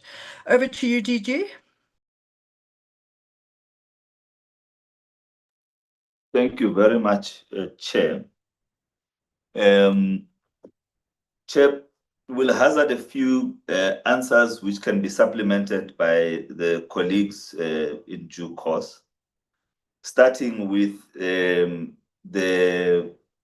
Amended Companies Act in terms of the fee levied for annual returns. Chair, all entities, as you know, are driven towards a degree of revenue generation for their own self-sustainability and for reduced dependence on the fiscus and fiscal allocations. And the CIPC is no less affected by this as many other of our entities. Not all of them are able to generate revenues. Not all of them are able to be self-sustainable.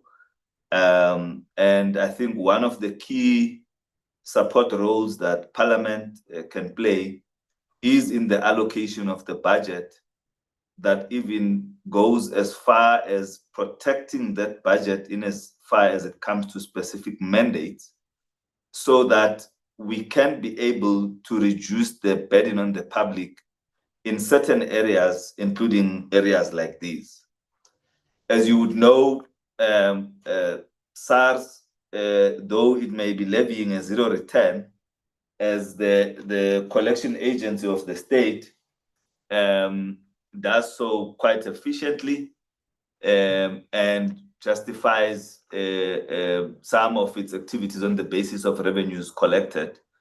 And in the case of a zero rating, that is probably mainly because there's no follow-on work that needs to be done once someone has submitted an indication that it's a zero return or a nil return. Whereas in the company's side, there's quite a lot of administrative work that still needs to be done to verify and maintain the file and the existence of the said company. But the colleagues from CIPC are here and can potentially add to that answer. In terms of the cost of fertilizer per se, I think, Chair, we will take the duty of care to engage with our colleagues at Agriculture to understand some of the challenges that they are faced with, particularly in processing applications, but also in how best we can assist them in increasing productivity. The department, through the IDC, has played an important role in the preservation of fertilizer supply in the country by saving Fosco as one of the bigger fertilizer suppliers in the country from collapse. It is now stable, and when it improves its production and is producing at the volumes that are required, you may begin to see some of the pricing impact coming through, potentially on the reduction side or on the affordability side. And even as we speak about the current challenges of access to oil and fertilizer, the department played a key role in securing the release of the vessels that were stuck in the strait, understanding that had we not done so, those vessels would not have landed and we would have missed growing seasons, planting seasons, and would be sitting with a different problem at a later stage. So it is a matter that we take with the gravity and seriousness that it requires, but I think we will engage with our colleagues at Agriculture for this purpose. Poultry Master Plan, I think we will in that review look at the commitments of the aggregators and the bigger producers to understand if they are reneging on existing commitments that they have made and the extent to which that can be remedied. but also the extent to which it can be improved so as to ensure that we have broadened participation in the value chain as a whole, both downstream and upstream, by Black participants in this regard. And when we return to the committee or when we provide updates on the poultry master plan, we should be able to provide positive feedback and progress in this regard. Chair, I do want to ask the colleagues at incentives to speak specifically to the structure of the incentive. Suffice to say, Chair, that it's a tricky balance between handing over taxpayers' money to someone who claims they will do something, and then having to come back and realize that they did not do it, and that taxpayers' money is gone. Vis-a-vis encouraging business to demonstrate ability to perform, to manage funds, to spend those funds, and then come back and say, I have done this. This is how much it cost me, and I am now claiming that money back from you in this regard. It might not be an optimal approach. It might indeed be a barrier to many of the upcoming entities. And yes, the blended finance approach is one of many. So for instance, the very BIS is administered by both the department and the IDC on a blended finance basis that allows for elements of this approach to come through. But let me ask the colleagues at incentives, Wabungwanye, maybe to speak to these two and to enhance my articulation of the basis of the approach in this regard. Thank you, Chair. Babungwanye. Thank you, DG, through you, Chair. The questions that were raised by Honorable Mutwedi, indeed, we are looking at reducing red tape within the branch in providing financial assistance through incentives. But the point made by the DG, I think it's key to say, whilst we're doing that, we are also given a task to ensure that those funds, how we deploy them, it's in a manner that mitigate against the risks that are inherent in the process. But blended finance, yes, we do, especially on the BIS, a Black Industrialist that DG referred to through IDC, NEF, and also an opportunity where the client would raise co-funding from commercial banks. That is allowed. So at the end of the day, the way the program works is that the investment that the entrepreneur has committed to has to be in place for them to be able to claim the benefit that the program offers. In some cases, you get co-funding where they would then bring their own contribution and then co-fund the assets with the grant portion. So the grant doesn't come 100%. There's always a requirement that the investor needs to contribute.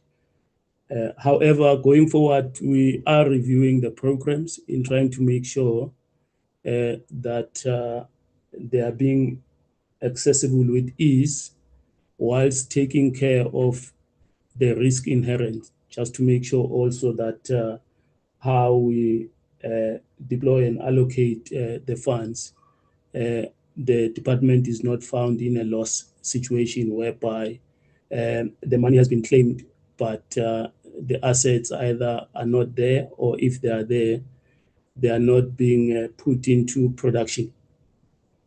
So that's basically how most of the programs are working, DG. are based on either reimbursement basis or co-funding. So we don't have a program that gives 100% grant without an expectation of the contribution from the applicant. I'll stop there. Thanks, Chair. Thank you very much, Chair.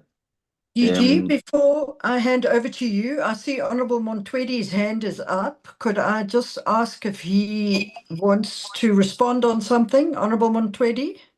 Thank you, Chair. I just want to make follow-up on one issue. On the scheme that the Ntatengwenya just responded about now.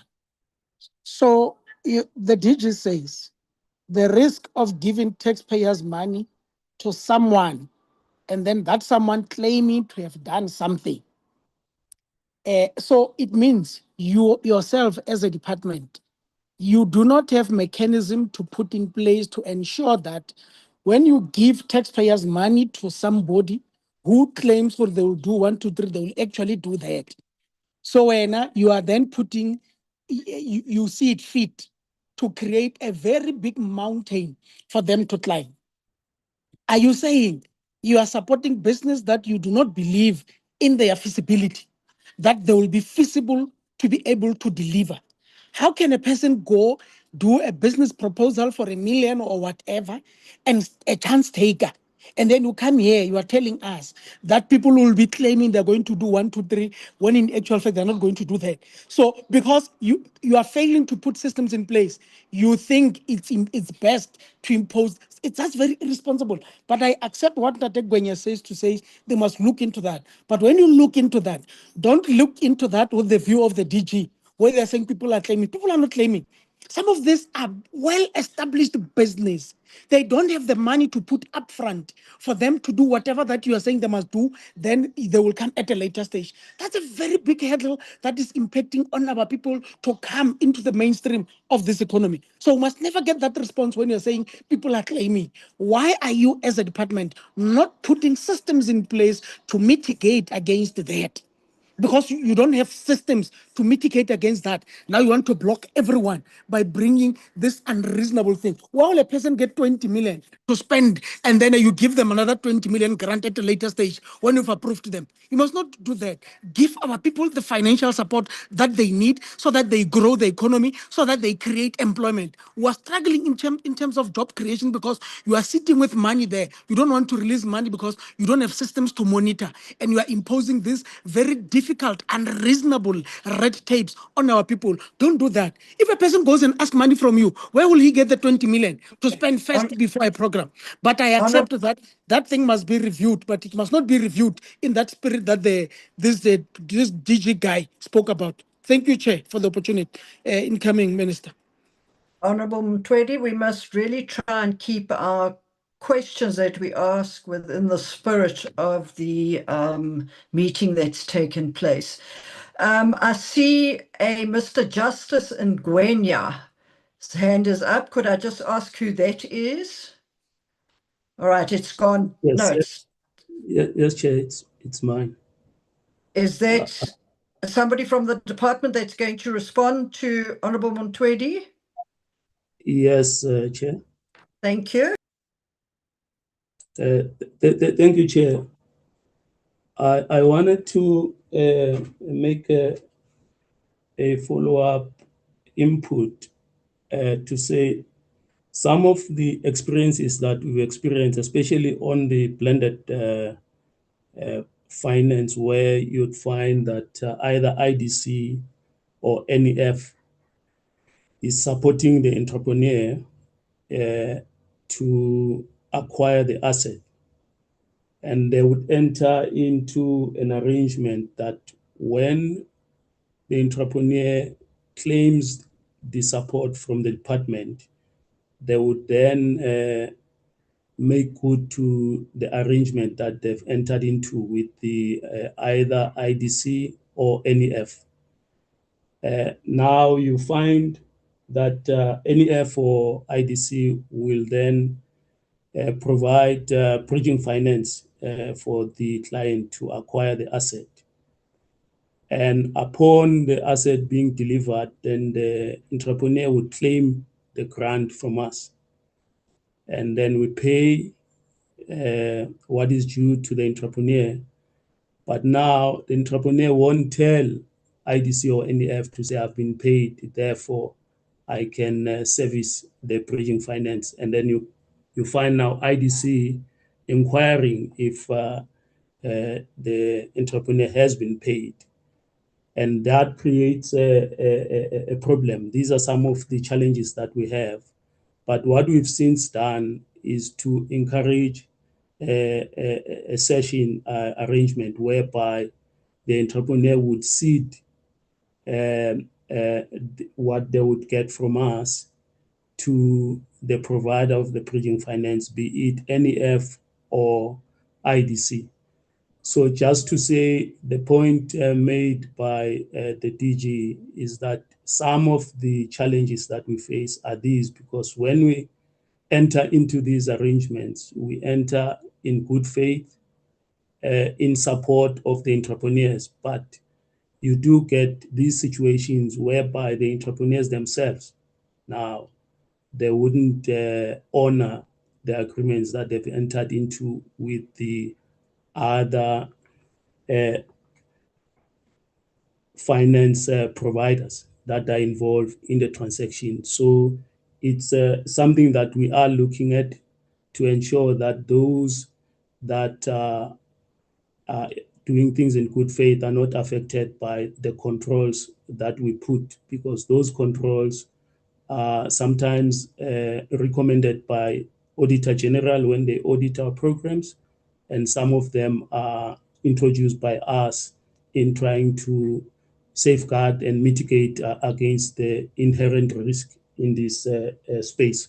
But having said that, Chair, indeed, we are trying to make sure that red tape is addressed and our programs are accessed with ease in support of our industrial development strategy. Thanks, Chair.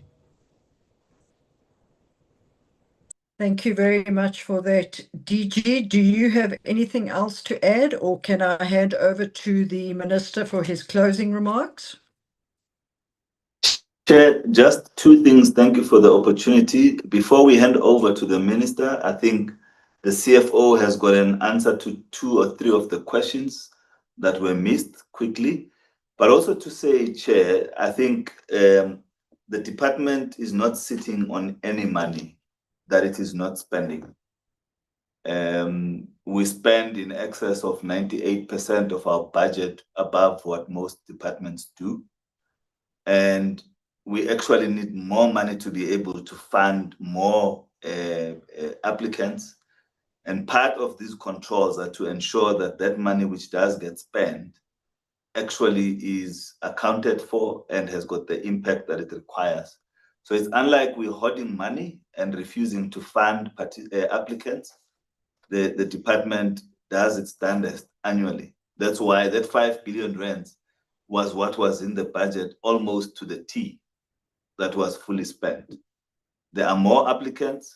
As I said, it would help us if Parliament and the committee would work in and amongst itself in the Appropriations Committee and with National Treasury to ensure that we are able to meet the obligations of South Africans, and to do so in a manner that would allow us to also be able to be the lender of first choice, take the risks that are required. But when you do have limited resources, it also informs how you conduct yourself in this regard. CFO, and then I would duly request, Chair, that we hand over to the Minister after CFO, with your permission. Thank you, Chair. Thank you, DG, and thank you, Chairperson. I'll quickly respond to Honorable Member Mabilo's questions, and I think there was one more from yourself, Chairperson. The first one is in relation to the mechanisms that we look into to address and circumvent challenges relating to the fiscal constraints.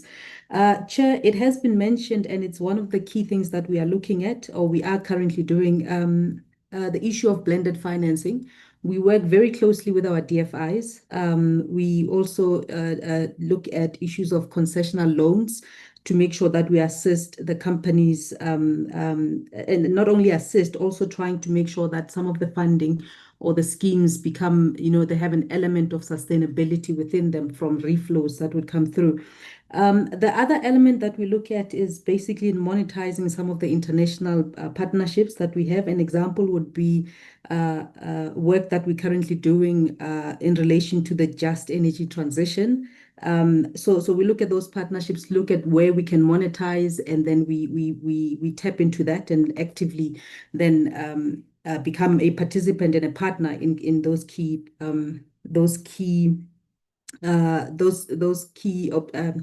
objectives and yeah, so that's the one key one that's currently in place, that's taking place. And then Chairperson, issues of private sector. Member Lamini also mentioned that private sector is not necessarily coming to the party as it should. We still do try and crowd in private sector investment as government. We also try and work with them a lot. We have seen over the years a reduction in terms of their support in some of the things that we do, but we continue to partner with the private sector, Chairperson. There are very strong partnerships that we currently have as well with some of private sector investors.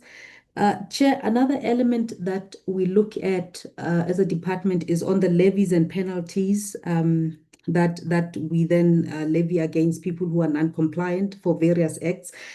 This would include, for example, Competition Commission. This would include the Consumer Commission.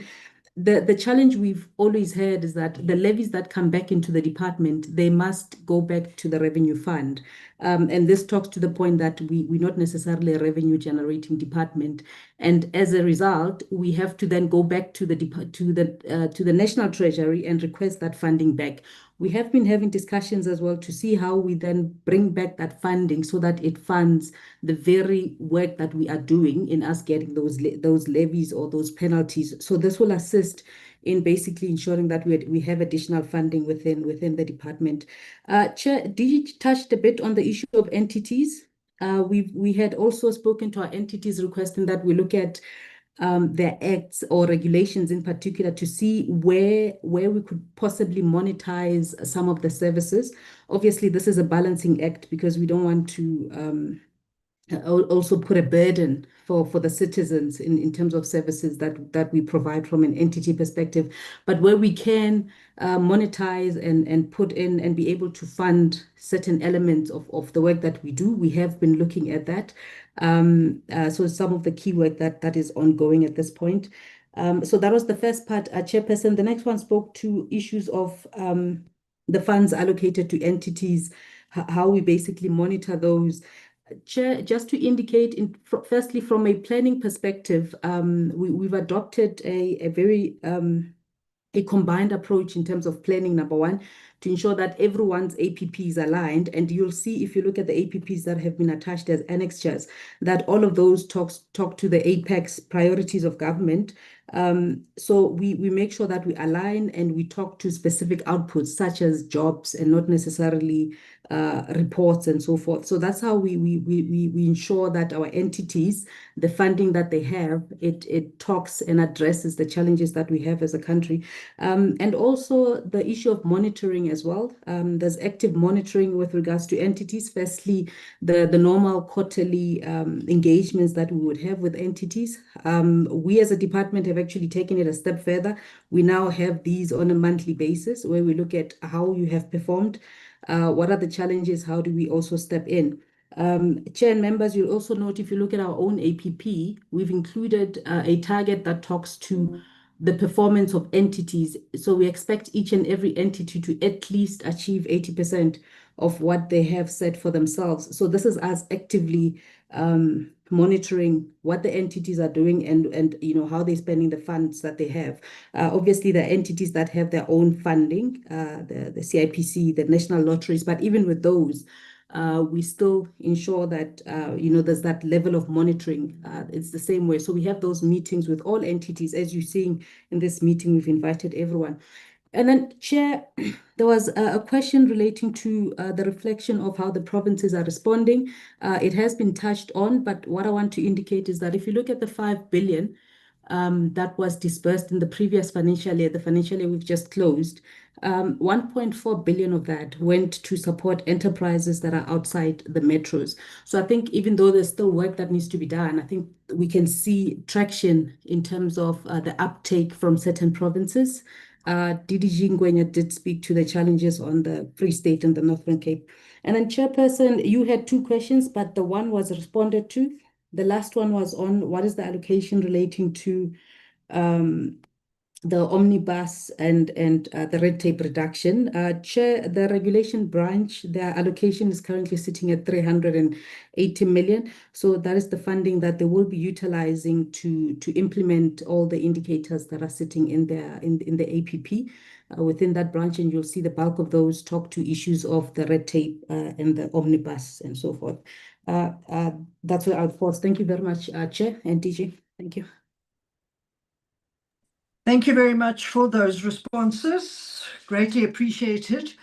I know members have to catch buses to get to Parliament, Minister, so I hope there are still people able to listen to your closing remarks. So over to you, Minister. Thank you very much, Honorable Chairperson, Honorable members. I won't be long. Just to reaffirm that in instances where there have been detailed questions that require written reply, would be able to submit this as confirmed by the DG. Our focus in the department has been on continuous improvements. And I'd like to think that if you look at the current outcomes linked to the APP, that there is evidence of that continuous improvement that we're working on, notwithstanding the uncertainty, particularly in the trading environment that we're dealing with, and the extent to which we have to engage in seeking alternative markets in that regard. The same applies to the entities, because when you go into the detail of the entities, there are areas in which we would be able to demonstrate what the critical areas of improvement are, including in instances where some of the entities have had challenges from an operational point of view and instability in certain instances. A lot of the focus has also been on stabilizing the organization in that regard. But we are at the disposal of the committee to engage on issues at the level of detail in instances where the committee so requires that we share some of the detail. We would continuously be available to share the information. The last point is that there are also areas in which we are reviewing policy as demonstrated in the presentation, and also legislative changes where these are necessary. So we kind of deep dive into critical areas of legislation, and where we identify areas of improvement, we do that. But the same applies to a whole range of policies that we continue to look at in terms of impact and efficacy.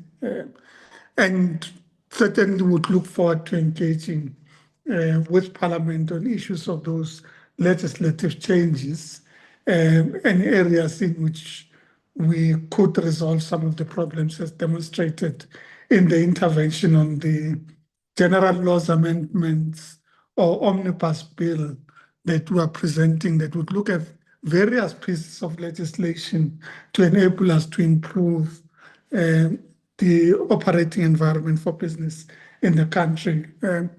Thank you very much, Chairperson. Thank you to the honorable members, DM and colleagues. Much appreciated. Thank you. Thank you very much, Minister. Thank you very much, DM. Thank you, DG, and your team as well.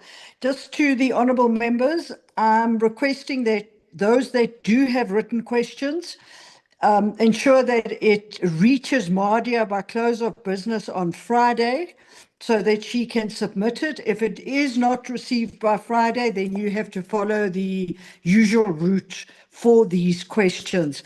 And thank you once again, Minister, and your team for always being available and giving us a good in-depth response to the questions and for allowing us to submit written questions and answering timeously. Mardia, from your side, anything that you would like to bring to the attention of the members? No, Chair. Thank you very much. The meeting is then adjourned. Thank you. Bye-bye. Bye. Get well, Minister. Get well. Thank you, Chair. Thank you, colleagues. Thank you, Chair. Thanks.